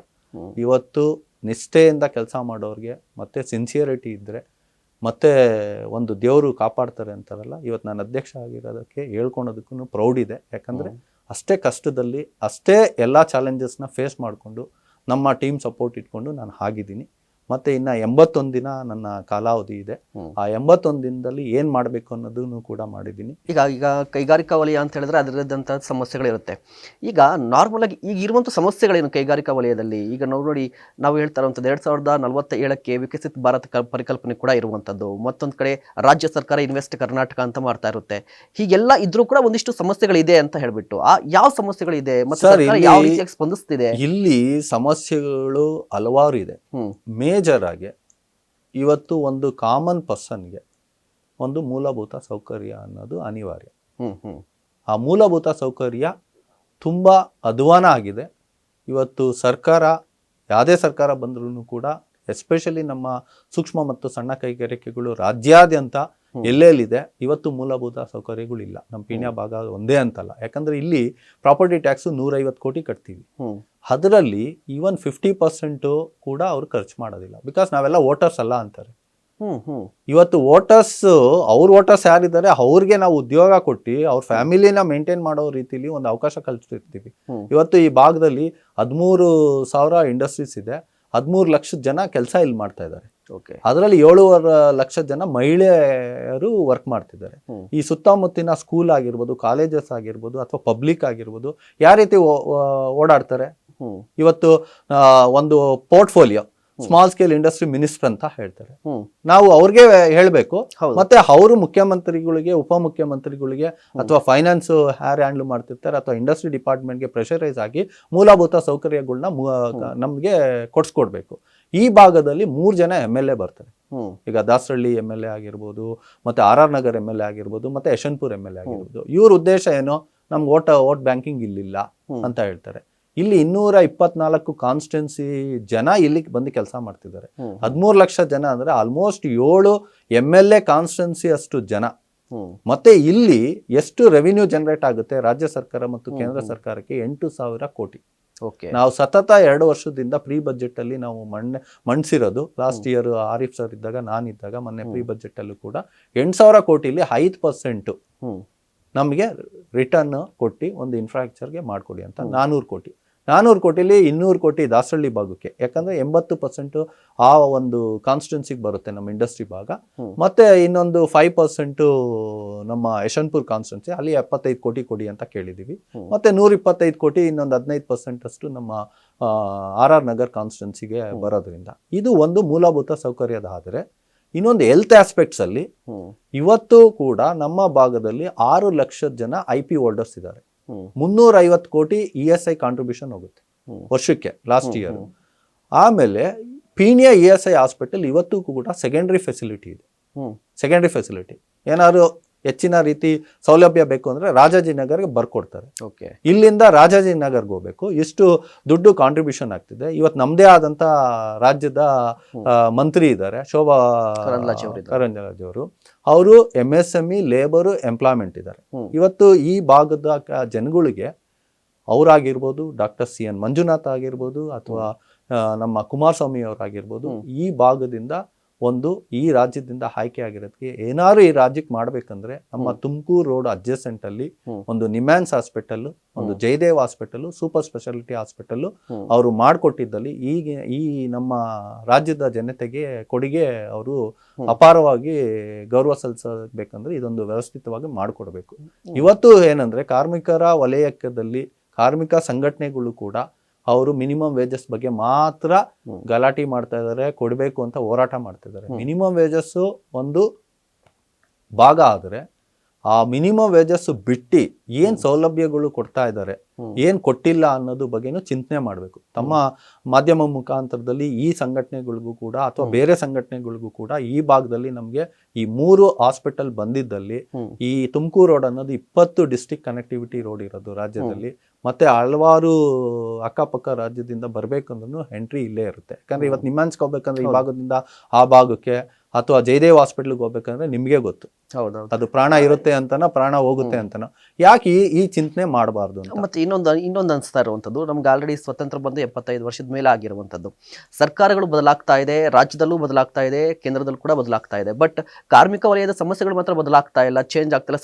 ಸಮಸ್ಯೆಗಳಾಗೇ ಇರುವಂಥದ್ದು. ಇದಕ್ಕೆ ಕಾರಣ ಏನಂತೀರಿ ನೀವು? ಸರ್, ಇದರಲ್ಲಿ ನಮ್ಮಲ್ಲಿ ಯಾರೇ ಆದಂತ ಒಂದು ಮಿನಿಸ್ಟ್ರಿ ಕೊಡ್ತಾರಲ್ಲ, ಸ್ಮಾಲ್ ಸ್ಕೇಲ್ ಇಂಡಸ್ಟ್ರಿ ಮಿನಿಸ್ಟರ್ ಅಂತ, ಪ್ರೊಆಕ್ಟಿವ್ನೆಸ್ ಇರಬೇಕು, ಅವ್ರದೇ ಆದಂತ ವಿಷನ್ ಇರಬೇಕು. ಈ ಪೋರ್ಟ್ಫೋಲಿಯೋ ಯಾವಾಗ್ಲೂ ನಾವು ನೋಡ್ತಾ ಬರ್ತಾ ಇರೋದು ಲಾಸ್ಟ್ ಅಲೋಕೇಶನ್ ಆಗುವಂತ ಪೋರ್ಟ್ಫೋಲಿಯೋ. ಆದ್ರೆ ಇದೇ ಪೋರ್ಟ್ಫೋಲಿಯೋ ಸ್ಟ್ರೆಂತ್ ಏನನ್ನೋದು ಎಷ್ಟೋ ಜನಕ್ಕೆ ಗೊತ್ತಿಲ್ಲ. ನಾವು ಒಂದು ಕೈಗಾರಿಕೆ ನಡೆಸೋರಾಗಿ ಒಂದು ಇಷ್ಟು ಎಕ್ಸ್ಪೀರಿಯನ್ಸ್ ಇಂದ ಹೇಳಕ್ ಇಷ್ಟಪಡ್ತೀನಿ. ನಮ್ಮಲ್ಲಿ ಒಂದು ಉದ್ಯೋಗ ಸೃಷ್ಟಿ ಆಗಿರ್ಬೋದು ಅಥವಾ ರೆವಿನ್ಯೂ ಜನರೇಷನ್ ಆಗಿರ್ಬೋದು, ಇವತ್ತು second back bone of the country ಅಂತ ನಾವು MSME ಹೇಳ್ತಾರೆ. ಮೊನ್ನೆ ನಿರ್ಮಲಾ ಸೀತಾರಾಮನ್ ಅವರು ಸೆಕೆಂಡ್ ಇಂಜಿನ್ ಅಂತ ಹೇಳ್ತಾರೆ. ಇವತ್ತು ಸೆಕೆಂಡ್ ಇಂಜಿನ್ ಅಂತ ಹೇಳಿರೋದಕ್ಕೂ ಮತ್ತೆ ಸೆಕೆಂಡ್ ಬ್ಯಾಕ್ ಬೋನ್ ಅನ್ನೋದಕ್ಕಿಂತ ಇದನ್ನ ಪ್ರೊಟೆಕ್ಟ್ ಮಾಡೋ ರೀತಿಲಿ ಏನ್ ವಿಷನ್ ಇದೆ ನಮ್ಮ ರಾಜ್ಯ ಸರ್ಕಾರ ಆಗಿರ್ಬೋದು, ಕೇಂದ್ರ ಸರ್ಕಾರ ಆಗಿರ್ಬೋದು, ಎಲ್ಲ ಒಂದ್ ಕಡೆ ವಿಫಲರಾಗ್ತಾ ಇದ್ದಾರೆ, ಮತ್ತೆ ಕಾನ್ಸಂಟ್ರೇಟ್ ಮಾಡ್ತಾ ಇಲ್ಲ ಅಂತ ಹೇಳಕ್ ಇಷ್ಟಪಡ್ತೀನಿ. ಇನ್ನೊಂದು ವಿಚಾರ, ಈಗ ದೇಶವನ್ನ ಕಾಡ್ತಾ ಇರುವಂತದ್ದು ನಿರುದ್ಯೋಗದ ಸಮಸ್ಯೆ ಅಂತ ಇರುವಂತದ್ದು. ಅಂತೆ ಈಗ ಸರ್ಕಾರದಿಂದ ಕೇವಲ 2% ಮಾತ್ರ ಉದ್ಯೋಗವನ್ನು ಕೊಡ್ಲಿಕ್ಕೆ ಸಾಧ್ಯ ಯಾವುದೇ ರೀತಿಯಾಗಿ ಸರ್ಕಾರದಿಂದ. ಬಟ್ ನಿಮಗೆ ಕಾರ್ಮಿಕ ವಲಯ, ಕೈಗಾರಿಕಾ ವಲಯ ಅಂತ ಬಂದ್ರೆ ನೀವು ಹೆಚ್ಚಿನ ಪ್ರಮಾಣದಲ್ಲಿ ನಿರುದ್ಯೋಗದ ಸಮಸ್ಯೆಯನ್ನು ನೀಗಿಸ್ತಾ ಇದ್ರ, ತುಂಬಾ ಜನಕ್ಕೆ ಕೆಲಸ ಕೊಡ್ತಾ ಇದ್ರ, ಅದೇ ಸಂದರ್ಭದಲ್ಲಿ ಆರ್ಥಿಕತೆಗೆ ನಿಮ್ಮದೇ ಆದಂತ ಕೊಡುಗೆಯನ್ನು ಕೂಡ ಕೊಡ್ತಾ ಇದ್ರ. ಇಷ್ಟೆಲ್ಲ ಇದ್ರೂ ಯಾಕೆ ಕಡೆಗಣನೆ ಆಗ್ತಾ ಇದೆ? ಸರ್, ಇಲ್ಲಿ ಏನಂದ್ರೆ ಪ್ರಮುಖವಾಗಿ ಇವತ್ತು MSME ಅಂತ ಹೇಳ್ತಾ ಒಂದು ಪಾಲಿಸಿ ಅಂತ ಮಾಡ್ತಾರೆ. ನಮ್ಮ ಬೇಡಿಕೆ ಏನಂದ್ರೆ ಇವತ್ತಿನ ಪರಿಸ್ಥಿತಿಯಲ್ಲಿ ಮತ್ತೆ MSME ನ್ಯೂ ಡೆಫಿನೇಷನ್ ಅಂತೂ ಮೊನ್ನೆ ಬಜೆಟಲ್ಲಿ ಘೋಷಣೆ ಆದಮೇಲೆ up to 500 crores medium industry ಅಂತ ಕರೀತಾರೆ. ಇಲ್ಲಿ MSME ಅಂತ ಪಾಲಿಸಿ ಮಾಡಿದ್ರೆ ಇದನ್ನೆಲ್ಲಾನು ಕೂಡ ತಿಮಿಂಗ್ಲ ಥರ ಮೀಡಿಯಂ ಇಂಡಸ್ಟ್ರೀಸ್ಗೆ ಹೋಗುತ್ತೆ. ಆಮೇಲೆ ಓವರ್ ಆಲ್ 100% ಅಲ್ಲಿ 99% ಮೈಕ್ರೋ ಇಂಡಸ್ಟ್ರಿ ಇವತ್ತು ರೀಚ್ ಆಗಿದೆ. ಅಂದ್ರೆ ಮೈಕ್ರೋ ಇಂಡಸ್ಟ್ರಿ ಏನೋ ಆ ಒಂದು ಸಂಸ್ಥೆಯಲ್ಲಿ ಅವನು ಹುಟ್ಟು ಬಟ್ಟೆಯಲ್ಲಿ ಬಂದಿರೋನ್ಗೂ ನಾವು ಕೆಲಸ ಕೊಡ್ತೀವಿ ನಮ್ಮ ಸೂಕ್ಷ್ಮ ಕೈಗಾರಿಕೆಗಳಲ್ಲಿ ಮತ್ತೆ ಸಣ್ಣ ಕೈಗಾರಿಕೆಗಳಲ್ಲಿ. ಈ ಒಂದು ಬಲಪಡಿಸಿದ್ದಲ್ಲಿ ಹೆಚ್ಚಿನ, ಈಗ ಫಾರ್ ಎಕ್ಸಾಂಪಲ್ ನಮ್ಮ ಪೀಣ್ಯ ಭಾಗದ್ದೇ ನಾನು ಸತತವಾಗಿ ಎಲ್ಲ ಮಾಧ್ಯಮದವ್ರಿಗೂ ಹೇಳ್ತಾ ಬರ್ದಿದ್ದೀನಿ, ಏನಂದರೆ ಇನ್ಫ್ರಾಸ್ಟ್ರಕ್ಚರ್ ಒಂದು ಡೆವಲಪ್ಮೆಂಟ್ ಮಾಡಿಕೊಡಿ. ನಾವು 30% ಎಕನಾಮಿ ಗ್ರೋತು ಕೊಡ್ತೀವಿ, 3 ಲಕ್ಷದಿಂದ 4 ಲಕ್ಷ ಜಾಬು ಕ್ರಿಯೇಟು ಮಾಡ್ಕೊಡ್ತೀವಿ ಅಂತ ಹೇಳ್ತೀವಿ. ಏನಕ್ಕೆ ಅಂದರೆ ಒಂದ್ಸಲ ಇನ್ಫ್ರಾಸ್ಟ್ರಕ್ಚರ್ ಆದರೆ ಒಂದು ಫಾರಿನ್ ಬೇಸ್ಡ್ ಕಂಪ್ನಿಯವರು ಬಂದು ನಮ್ಮ ಈಗ ಒಂದು ಇಂಡಸ್ಟ್ರೀಸ್ಗೆ ವಿಸಿಟ್ ಮಾಡಿದ್ರೆ ಆರ್ಡರ್ ಕೊಡ್ತಾರೆ. ಹೆಚ್ಚಿನ ಆರ್ಡರ್ ಬಂದರೆ ನಮಗೂ ಮ್ಯಾನ್ ಪವರ್ ಜಾಸ್ತಿ ಬೇಕು. ಆ ರೀತಿಲಿ ಆಮೇಲೆ ಅನ್ಎಂಪ್ಲಾಯ್ಮೆಂಟ್ ಸಾಲ್ವ್ ಮಾಡೋದಕ್ಕೆ ಇನ್ನೊಂದು ಪ್ರಮುಖವಾಗಿ ಒಂದು ಪಾಯಿಂಟ್ ಹೇಳಕ್ಕೆ ಇಷ್ಟಪಡ್ತೀನಿ. ಪ್ರತಿಯೊಂದು ವಿದ್ಯಾರ್ಥಿ ಒಂದು ಇಂಟರ್ನ್ಶಿಪ್ ಆಗಿರ್ಬೋದು, ಅಪೆಂಡಿಶಿಪ್ ಆಗಿರ್ಬೋದು, ಆ ಒಂದು ಫ್ರೆಷರ್ ಆಗಿ ಜಾಬ್ ಆಗಿರ್ಬೋದು. ಇವತ್ತು ನಾನು ನನ್ನ ಒಂದು ಜರ್ನಿನ ಎಕ್ಸ್ಪ್ಲೈನ್ ಮಾಡಿದ್ದೀನಿ. ಅದರಲ್ಲಿ ನಾನು ಸೂಕ್ಷ್ಮ ಕೈಗಾರಿಕೆ ಅಥವಾ ಸಣ್ಣ ಕೈಗಾರಿಕೆಯಲ್ಲಿ ಕೆಲಸ ಮಾಡಿರೋದಕ್ಕೆ ಈ ಸ್ಥಾನಕ್ಕೆ ಹೋಗಿದ್ದೀನಿ. ಹೌದು, ಅಂದರೆ ಸೂಕ್ಷ್ಮ ಮತ್ತು ಸಣ್ಣ ಕೈಗಾರಿಕೆಗಳಲ್ಲೇ ಅವರು ಇಂಟರ್ನ್ಶಿಪ್ ಮಾಡಬೇಕು, ಅಪೆಂಡಿಶಿಪ್ ಮಾಡಬೇಕು, ಮತ್ತೆ ಜಾಬ್ ಮಾಡಬೇಕು ಅಂತ ಒಂದು ರೂಲ್ ಆದ್ರಲ್ಲಿ ಹೆಚ್ಚಿನ ಸಂಖ್ಯೆ ಖಾಲಿ ಇರೋದು, ಜಾಬ್ ವೇಕೆನ್ಸಿ ಇರೋದು ಸೂಕ್ಷ್ಮ ಮತ್ತು ಸಣ್ಣ ಕೈಗಾರಿಕೆ. ಇವತ್ತು ಮೀಡಿಯಂ ಅಂಡ್ ಲಾರ್ಜ್ ಇಂಡಸ್ಟ್ರೀಸ್ಗೂ ಕೂಡ ಅವರು ಪರ್ಮನೆಂಟ್ ಜಾಬ್ ಕೊಡ್ತಾ ಇಲ್ಲ. ಸರ್, ಇತ್ತೀಚಿನ ದಿನಗಳಲ್ಲಿ ಮತ್ತೊಂದು ವಿಚಾರ ನಡೀತಾ ಇರುವಂಥದ್ದು. ಈಗ ನೋಡಿ, ಒಂದು ಇಂಡಸ್ಟ್ರಿ ಅಂತ ಹೇಳಿದ್ರೆ, ಸಣ್ಣ ಪ್ರಮಾಣದ ಕೈಗಾರಿಕೆ ಇದ್ರೆ ಅದು 10 ರೂಪಾಯಿ ದುಡಿತಾ ಇದೆ ಅಂತ ಹೇಳಿದ್ರೆ ಅದಕ್ಕೂ ಸೇಮ್ ಟ್ಯಾಕ್ಸ್ ಇರುತ್ತೆ. ಇನ್ನೊಂದು ಕಡೆ ದೊಡ್ಡ ಕಂಪ್ನಿ ಒಂದು 1000 ರೂಪಾಯಿ ದುಡಿತಾ ಇದ್ರು ಕೂಡ ಸೇಮ್ ಟ್ಯಾಕ್ಸ್ ಇರುತ್ತೆ. ಇದ್ರ ಬಗ್ಗೆ ಏನು ಹೇಳ್ತೀರಾ ನೀವು? ಸರ್, ಇಲ್ಲಿ ಎಂಪ್ಲಾಯ್ಮೆಂಟ್ ಒಂದು ಹೇಳ್ಬಿಡ್ತೀನಿ ಪಾಯಿಂಟ್. ಇವತ್ತು ಅಲ್ಲೂ ಹೋಗ್ತಾ ಇಲ್ಲ ಕೆಲಸಕ್ಕೆ. ಇವರು ಪಾಲಿಸಿ ಮಾಡಿದ್ದಲ್ಲಿ ಪ್ರತಿಯೊಂದು ವಿದ್ಯಾರ್ಥಿ ಅವ್ರು ಏನೇ ವಿದ್ಯಾಭ್ಯಾಸ ಮಾಡಲಿ ನಮ್ಮಲ್ಲಿ ಕೆಲಸ ಸಿಗೋ ಥರ ಇದೆ. ಆಮೇಲೆ ಇಲ್ಲಿ ಕೆಲಸ ಸಿಗೋದು ಒಂದೇ ಅಲ್ಲ, ಅವ್ನು 3 ವರ್ಷ ಇಲ್ಲಿ ಮಾಡಿದ್ದಾನೆ ಅಂದರೆ ಕಾನ್ಫಿಡೆನ್ಸ್ ಬಿಲ್ಡ್ ಮಾಡಿ ಅವ್ನು ಹೊಸದಾಗಿ ಉದ್ಯಮಿ ಸ್ಟಾರ್ಟ್ ಆಗಿ ಹೋಗುತ್ತೆ. ಆಮೇಲೆ ಟ್ಯಾಕ್ಸೇಷನ್ ಅಂತ ಇದೆ. ಈಗ ಲೇಬರ್ ಪಾಲಿಸಿ ಆಗಿರ್ಬೋದು, ಇಂಡಸ್ಟ್ರಿ ಪಾಲಿಸಿ ಆಗಿರ್ಬೋದು, ಪ್ರತ್ಯೇಕವಾಗಿ ಮೈಕ್ರೋ ಮತ್ತು ಸ್ಮಾಲು ಸಪ್ರೇಟ್ ಪಾಲಿಸಿ ಬೇಕು. ಓಕೆ, ಅದೇ ರೀತಿ ಲೇಬರ್ ಪಾಲಿಸಿನೂ ಸಪ್ರೇಟ್ ಪಾಲಿಸಿ ಬೇಕು. ಈಗ ಟ್ಯಾಕ್ಸೇಷನ್ ಅಂತ ವಿಚಾರ ಹೇಳಿದಾಗ ಈಗ ಟ್ಯಾಕ್ಸೇಷನ್ಸ್ ಅಲ್ಲಿ ಹಲವಾರು ಸಮಸ್ಯೆಗಳಿದೆ. ಈಗ ನಮ್ಮ ಸೂಕ್ಷ್ಮ ಮತ್ತು ಸಣ್ಣ ಕೈಗಾರಿಕೆಗಳು 80% ಓಕೆ ಜಾಬ್ ವರ್ಕ್ ಮಾಡ್ತಾರೆ. ಒಂದು ರಾ ಮೆಟೀರಿಯಲ್ನ ಕಟಿಂಗ್ ಮಾಡೋದಾಗಿರ್ಬೋದು ಒಬ್ಬ ಮಾಡ್ತಾನೆ, ಇನ್ನೊಬ್ಬ ಅದಕ್ಕೆ ಮಿಷಿನಿಂಗ್ ಮಾಡೋದು, ಇನ್ನೊಬ್ಬ ಈ ಟ್ರೀಟ್ಮೆಂಟ್ ಮಾಡೋದು, ಇನ್ನೊಬ್ಬ ಪೇಂಟಿಂಗ್ ಮಾಡೋದು, ಇನ್ನೊಬ್ಬ ಗ್ರೈಂಡಿಂಗ್ ಮಾಡೋದು. ಆ ಥರ ಡಿಫ್ರೆಂಟ್ ಆಪರೇಷನ್ಸ್ ಇರೋದ್ರಿಂದ ಜಾಬ್ ವರ್ಕ್ ಅಷ್ಟೇ. ಆ ಜಾಬ್ ವರ್ಕ್ ಮಾಡೋದಕ್ಕೆ 100% GST ಹಾಕ್ತಾರೆ. 12%. ಅದೇ ಅವ್ರು 5% ಮಾಡಿದ್ದಲ್ಲಿ ಈ 12% ನಮಗೆ ಪೇಮೆಂಟ್ ಬರೋ ಡಿಲೇ ಆದ್ರೂ ಕೂಡ 12% ನಾವು ಏನು ಕಟ್ತೀವಿ, 5% ಮಾಡಿದ್ರೆ ಅದು 2.5 ತಿಂಗಳಷ್ಟು ನಾವು ಕುಷನಿಂಗ್ ಸಿಗುತ್ತೆ ಕಟ್ಟೋ ಅಂಥದ್ದು, ಅಂದರೆ ಡಿಸ್ಟ್ರಿಬ್ಯೂಟ್ ಆಗುತ್ತೆ.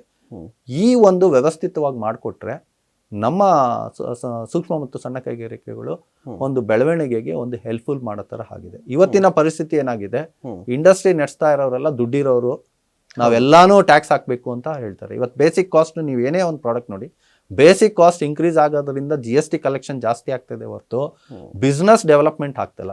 ಈಗ ಪಾರ್ಲಿಮೆಂಟ್ ಅಲ್ಲಿ ಮೊನ್ನೆ ತಾನೇ ಶೋಭಾ ಮೇಡಮ್ ಅವರು ಮಂಡಿಸಿರೋ ಪ್ರಕಾರದಲ್ಲಿ 37,644 ಇಂಡಸ್ಟ್ರೀಸ್ ಕ್ಲೋಸ್ ಆಗಿದೆ ಲಾಸ್ಟ್ 5 ಇಯರ್ಸ್ ಅಲ್ಲಿ. ಅದರಲ್ಲಿ ಲಾಸ್ಟ್ ಇಯರ್ 17,364 ಇಂಡಸ್ಟ್ರಿ ಕ್ಲೋಸ್ ಆಗಿದೆ. ಮತ್ತೆ ಇನ್ನೊಂದು ಸರ್, ಈಗ ಬೆಂಗಳೂರಲ್ಲೂ ಕೂಡ ನಿಮಗೆ ಸ್ಟಾರ್ಟ್ಅಪ್ ಹಬ್ ಅಂತ ಹೇಳ್ತಾ ಇದ್ರು ಬೆಂಗಳೂರನ್ನ, ಬಟ್ ಸ್ಟಾರ್ಟ್ಅಪ್ಗಳು ಕೂಡ ಬೆಂಗಳೂರಲ್ಲಿ ಕಡಿಮೆ ಆಗ್ತಾ ಇದೆ ಅಂತ ಅದು ಕೂಡ ಒಂದು ವರದಿ ಬರ್ತಾ ಇರುವಂತದ್ದು. ಇದಕ್ಕೇನ್ ಕಾರಣ? ಒಂದು ರಾಜ್ಯ ಸರ್ಕಾರನ ಅಥವಾ ಕೇಂದ್ರ ಸರ್ಕಾರನ? ಸರ್, ಇದರಲ್ಲಿ ಏನಾಗುತ್ತೆ, ನಮ್ದು ಲೋನಿನ ವ್ಯವಸ್ಥೆ ಆಗಿರ್ಬೋದು. ಇವತ್ತು 10 ಕೋಟಿಯಿಂದ 20 ಕೋಟಿ ಏನು ಲೋನ್ ಸ್ಯಾಂಕ್ಷನಿಂಗ್ ಮಾಡ್ತಾರೆ, ಅಲೋಕೇಶನ್ಸ್ ಮಾಡಿದ್ದೇನೆ ಅಂತ ಬಜೆಟಲ್ಲಿ ಹೇಳಿದಾರಲ್ಲ ಸ್ಟಾರ್ಟಪ್ ಅವ್ರಿಗೆ. ಆಮೇಲೆ ಮುದ್ರಾ ಲೋನು 10 ಲಕ್ಷದಿಂದ 20 ಲಕ್ಷ ಮಾಡಿದ್ರು ಫೈನಾನ್ಸ್.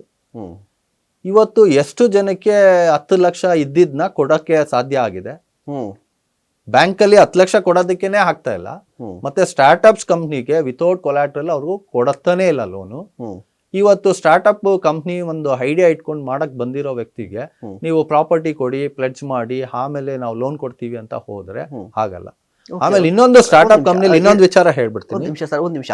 ಈಗ ಮುದ್ರಾ ಲೋನ್ ಅಂತ ಇದೆ, ಬಟ್ ಏನ್ ಪ್ರಾಬ್ಲಮ್ ಇದೆ ಅಂತ? ಸರ್, ಪ್ರಾಬ್ಲಮ್ ಏನಂದ್ರೆ ಮುದ್ರಾ ಲೋನ್ ಅಲ್ಲಿ ಈ ಡೌನ್ ದಿ ಲೈನ್ ಮ್ಯಾನೇಜರ್ಸ್ ಏನ್ ವರ್ಕ್ ಮಾಡ್ತಾರೆ, ಅವರು ಅನಾಲಿಸಿಸ್ ಆಗಿರ್ಬೋದು, ಅವರು ಸ್ಟಡಿ ಆಗಿರ್ಬೋದು, ಎಲ್ಲೋ ಒಂದ್ ಕಡೆ ವೀಕ್ ಆಗ್ತಾ ಇದ್ದಾರೆ. ಅವರು ಅಂದ್ರೆ ಕಾಂಪಿಟೆಂಟ್ ಪರ್ಸನ್ಸ್ ಇಲ್ಲ ಯಾವುದೇ ಒಂದು ಬ್ಯಾಂಕಿಂಗ್ ಅಲ್ಲಿ, ವೆರಿ ರೇರು.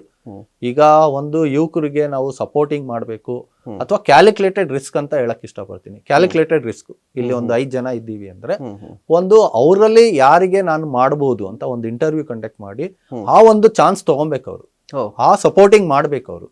ನಾನು ಹೇಳೋದು 100% ನೀವು ಬಂದಿರೋರ್ಗೆಲ್ಲ ಲೋನ್ ಕೊಡಿ ಅಂತಲ್ಲ, ನಿಮ್ದೇ ಆದಂತ ಅನಾಲಿಸಿಸ್ ಮಾಡಿ ನೀವು ಲೋನ್ ಕೊಟ್ಟಾಗ ಇದಾಗುತ್ತೆ. ಈಗ 10 ಲಕ್ಷ ಕೊಡದೇ ಇರೋರು 20 ಲಕ್ಷ ಎನ್ಹಾನ್ಸ್ ಮಾಡಿದಾಗ ಎಲ್ಲಿ ಇರುತ್ತೆ, ಹೆಂಗೆ ಡೆವಲಪ್ಮೆಂಟ್ ಆಗುತ್ತೆ? ಅಥವಾ ಸ್ಟಾರ್ಟ್ಅಪ್ ಕಂಪ್ನೀಸ್ಗೆ ಒಂದು ಕಂಪ್ನಿ ಮಾಡ್ಬೇಕಂದ್ರೆ ಜಾಗ ಬೇಕು. ಸೂಕ್ಷ್ಮ ಮತ್ತು ಸಣ್ಣ ಕೈಗಾರಿಕೆಗಳಿಗೆ 2,000 square feet, 3,000 square feet, 5,000 square feet, up to 10,000 square feet ಕೈಗಾರಿಕಾ ನೀತಿಲಿತ್ತು. ಹೋದ ಟರ್ಮ್ ಅಲ್ಲಿ ಏನು 5 ಇಯರ್ಸ್ ಕೈಗಾರಿಕಾ ನೀತಿ ಯಡಿಯೂರಪ್ಪ ಅವರು CM ಆಗಿದ್ದಾಗ ಮತ್ತೆ Jagadish Shettar large and medium industry ಇದ್ದಾಗ ಕೈಗಾರಿಕಾ ನೀತಿಲಿ ಎಲ್ಲಿ ಇಂಡಸ್ಟ್ರಿಯಲ್ ಏರಿಯಾ ಡೆವಲಪ್ಮೆಂಟ್ ಮಾಡಿದ್ದಾರೆ. KADB ಅಂದಿದ ತಕ್ಷಣ ಎಕರೆಗಟ್ಲೆ ಕೊಡ್ತಾರೆ. ಎಕರೆಗಟ್ಲೆ ಸಣ್ಣ ಪುಟ್ಟದವ್ರು ತಗೊಳಕ್ಕೆ ವ್ಯವಸ್ಥೆನೇ ಮಾಡಿಕೊಟ್ಟಿಲ್ಲ ರಾಜ್ಯದಲ್ಲಿ, ಇವತ್ತಿಗೂ ಕೂಡ ವ್ಯವಸ್ಥೆ ಮಾಡಿಲ್ಲ. ಇವತ್ತು ದಾವಸ್ಪೇಟೆಯಲ್ಲಿ ಇವಾಗ ಪೀಣ್ಯ ಭಾಗದಲ್ಲಿ ಸ್ಯಾಚುರೇಟೆಡ್ ಆಗಿದೆ, ಕಂಪ್ಲೀಟ್ ಆಗಿ ಸ್ಯಾಚುರೇಟೆಡ್ ಆಗಿರೋದು. ಇವಾಗ ಜಾಗ ಬೇಕು ಅಂತ ಹೋದಾಗ ಇಲ್ಲಿ ಆಲ್ಮೋಸ್ಟ್ 65% ಅಷ್ಟು ಜನ ಬಾಡಿಗೆದಾರರಾಗಿದ್ದಾರೆ. ಈಗ ಹೊಸ ಜಾಗ ತಗೊಬೇಕು ಅಂದ್ರೆ ಜಾಗ ಎಲ್ಲಿ ಕಲ್ಪಿಸ್ಕೊಟ್ಟಿದ್ದಾರೆ ರಾಜ್ಯ ಸರ್ಕಾರದಲ್ಲಿ? ಮಾಡಿಲ್ಲ.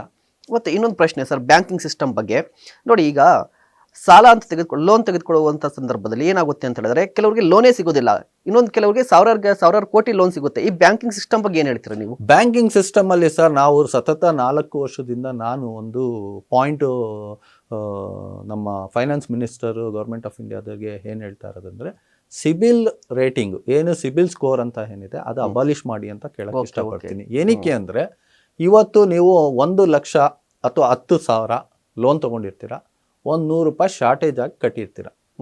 ಬರೀ ₹100 ಹೇಳ್ತಾ ಇರೋದು, ಅಥವಾ ₹10 ಶಾರ್ಟೇಜ್ ಆಗಿದೆ, ನಿಮಗೆ ಸಿಬಿಲ್ ಸ್ಕೋರು ಡ್ರಾಪ್ ಆಗಿರುತ್ತೆ, ನಿಮಗೆ ಲೋನ್ ಕೊಡಲ್ಲ. ಓಕೆ, ಈ ಸಿಬಿಲ್ ಸ್ಕೋರ್ ಇಂದ ಎಷ್ಟು ಪ್ರಾಬ್ಲಮ್ ಆಗ್ತಿದೆ ಸರ್? ಸಿಬಿಲ್ ಸ್ಕೋರ್ ಇಂದ ಯಾರು ಇದನ್ನ ಸರ್ಟಿಫೈ ಮಾಡೋದು? ಓಕೆ, ಯಾರು? ನಮ್ಮ ಇಂಡಿಯನ್ ಕಂಪ್ನಿನ ಅಥವಾ ನಮ್ಮ ರಾಜ್ಯದವರ ಅಥವಾ ನಮ್ಮ ದೇಶದವರ? Everything is foreign based analysis ಮಾಡುವಂಥದ್ದು. ಆ ಒಂದು ಅನಾಲಿಸಿಸ್ ಸಿಸ್ಟಮ್ ಡ್ರಿವೆನ್ ಅಲ್ಲಿ ಅನಾಲಿಸಿಸ್ ಮಾಡ್ತಾರೆ.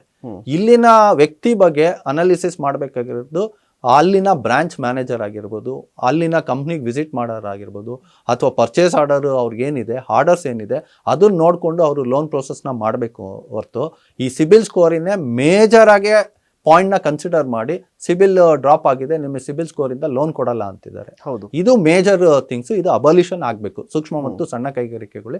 ಅಟ್ಲೀಸ್ಟ್ ಸೂಕ್ಷ್ಮ ಕೈಗಾರಿಕೆಗಳು 99% ರೀಚ್ ಆಗಿರೋದ್ರಿಂದ ಆ ವರ್ಗಕ್ಕೆ ಎಂಟೈರ್ ಇಂಡಿಯಾದಲ್ಲಿ ಸಿಬಿಲ್ ಸ್ಕೋರ್ನ ಅಬಲಿಷ್ ಮಾಡಬೇಕು. ಇದು ಒಂದು ಮೇಜರ್. ಎರಡನೇದು ಬಂದು ಲೋನ್ ಪ್ರೋಸೆಸ್ ಅಲ್ಲಿ ಕೊಲಾಟ್ರಲ್ ಅಂತ ಕೇಳ್ತಾರೆ. ಕೊಲಾಟ್ರಲ್ ಫ್ರೀ ಲೋನ್ ಅಂತ ಈಗ ಅದನ್ನು ಎನ್ಹಾನ್ಸ್ ಮಾಡಿದ್ದಾರೆ. 5 ಕೋಟಿ ಇದ್ದಿದ್ದು ಅಪ್ ಟು 100 ಕ್ರೋರ್ಸ್ವರೆಗೂ ಕೊಡ್ಬೋದು ಅಂತ ಹೇಳ್ತಾರೆ. ನಮಗೆ ಫಸ್ಟ್ ಆಫ್ ಆಲ್ 5 ಕೋಟಿ ಇದ್ದಿದ್ದನ್ನೇ ನಮ್ಮಲ್ಲಿ ಸೂಕ್ಷ್ಮ ಕೈಗಾರಿಕೆಗಳು ಅಪ್ ಟು 1 crore ಅಥವಾ 2 crores ತಗೊಂತೀರ ಅಷ್ಟೇ. ಅಂದ್ರೆ ಓವರ್ ಆಲ್ ಪರ್ಸೆಂಟೇಜ್ ಅಲ್ಲಿ ಜಾಸ್ತಿ ಜನ ಪರ್ಸೆಂಟೇಜ್ ಅವರು ಈ ಬ್ರಾಕೆಟ್ ಅಲ್ಲಿ ತಗೊಳ್ಳೋವಂಥ ಲೋನ್ ಪ್ರೋಸೆಸ್. ಆ ಪ್ರೋಸೆಸ್ ಅಲ್ಲಿ ನಮಗೆ ಬೇಕಾಗಿರೋದು up to 1 crore if the rate of interest, ಒಂದು collateral free loan 4% rate of interest micro industries ಮಾಡಲಿ, ಅದರಲ್ಲಿ ವರ್ಗ ಡಿವೈಡ್ ಮಾಡಿಬಿಡಿ. SC STಗಾದ್ರೆ 4%, ವುಮೆನ್ಸ್ಗಾದ್ರೆ 4%, KSFC ಇಂದ ಕೊಡ್ತೀವಿ ಅಂತ. ಪ್ರತಿಯೊಂದು ಮೈಕ್ರೋ ಇಂಡಸ್ಟ್ರೀಸ್ ಅವ್ರಿಗೂ ಕೂಡ 4% rate of interest one time ಅಂತ ಕೊಡಿ. ಒನ್ ಟೈಮ್ ಅಂತ 1 crore ಕೊಡ್ತೀನಿ ಅಂತ ಹೇಳಿ. ಆವಾಗ ಎಷ್ಟು ಫಂಡ್ ಅಲೋಕೇಶನ್ಸ್ ಮಾಡಿರ್ತಾರೆ ಅಷ್ಟು ಜನಕ್ಕೆ ಲೋನ್ ಪ್ರೋಸೆಸ್ನ ಮಾಡೋದ್ರಲ್ಲಿ ವರ್ಗದಲ್ಲಿ ಡಿಫೈನ್ ಮಾಡೋದಕ್ಕಿಂತ ಇವ್ರು ಈ ರೀತಿ ಮಾಡಲಿ, ಅಥವಾ ಡಿಸ್ಟ್ರಿಕ್ಟ್ಸ್ ವೈಡ್ಸ್ ಡಿವೈಡ್ ಮಾಡಲಿ. ಇಷ್ಟು ಡಿಸ್ಟ್ರಿಕ್ಟ್ಸ್ ಅಲ್ಲಿ ಇಷ್ಟು ಕೈಗಾರಿಕೆಗಳಿದೆ, ಇಷ್ಟು ಪರ್ಸೆಂಟೇಜ್ ನಾವು ಡಿಸ್ಬರ್ಸ್ಮೆಂಟ್ ಮಾಡ್ಬೇಕಂತ ಮೊನ್ನೆ ಟಾರ್ಗೆಟ್ ಕೊಟ್ಟಿದ್ರು. 31st ಮಾರ್ಚ್ ಒಳಗಡೆ ಒಂದು 3 lakhs 4 lakhs ಲೋನ್ ಡಿಸ್ಬರ್ಸ್ಮೆಂಟ್ ಆಗ್ಬೇಕಂತ ನಿರ್ಮಲಾ ಸೀತಾರಾಮನ್ ಅವರು November 9th ಬಂದಾಗ ಬ್ಯಾಂಗ್ಳೂರ್ಗೆ. ಹಾಗಾಗಿ ಆ ರೀತಿ ಒಂದು ಕ್ಯಾಲ್ಕುಲೇಷನ್ಸ್ ಆಗಲಿ, ಪ್ರೋಸೆಸ್ ಆಗಲಿ, ಟಾರ್ಗೆಟ್ಸ್ ಕೊಟ್ಟಿದ್ದಲ್ಲಿ ಆಗ ಲೋನ್ ಡಿಸ್ಬರ್ಸ್ಮೆಂಟ್ ಯಾರಿಗಾದ್ರೂ ಕೊಡಲೇಬೇಕು ಅನ್ನೋ ನಿಟ್ಟಿನಲ್ಲಿ ಹೋಗ್ಬೇಕಂತ ಇದ್ದಾಗ ಅವಾಗ ಅನುಕೂಲ ಆಗುತ್ತೆ, ಬಿಟ್ರೆ ಇಲ್ಲ. ಆಮೇಲೆ ರೇಟ್ ಆಫ್ ಇಂಟ್ರೆಸ್ಟ್ ನೀವು ತಗೊಂಡಾಗ 11%, 11.5%, 13% ವರ್ಗು CGTMSE ಸ್ಕೀಮ್ಸ್ದು ಕೊಲಾಟ್ರಲ್ ಫ್ರೀ ಅಂತ ಕೊಡ್ತಾರೆ. ಅದು ಲಾಬಿನೇ. ಲಾಬಿ ಅಂತ ಏನಕ್ಕೆ ಹೇಳ್ತೀನಿ, ಹೈಯೆಸ್ಟ್ ರೇಟ್ ಆಫ್ ಇಂಟ್ರೆಸ್ಟ್ ಕೊಟ್ಟಾಗ ಸ್ಟಾರ್ಟ್ಅಪ್ ಅವ್ರು ಆಗಲಿ ಅಥವಾ ಸೂಕ್ಷ್ಮ ಕೈಗಾರಿಕೆಗಳು ಹೆಂಗೆ ಸರ್ವೈವ್ ಆಗೋಕ್ಕೆ ಆಗಿದೆ, ಒಂದು ರೇಟ್ ಆಫ್ ಇಂಟ್ರೆಸ್ಟ್ ಕಮ್ಮಿ ಮಾಡಬೇಕು. ಈಗ FD ಇಡ್ತೀವಿ, FD ಇದ್ದಾಗ ಅವ್ರು ಎಷ್ಟು ಕೊಡ್ತಾ ಇದ್ದಾರೆ?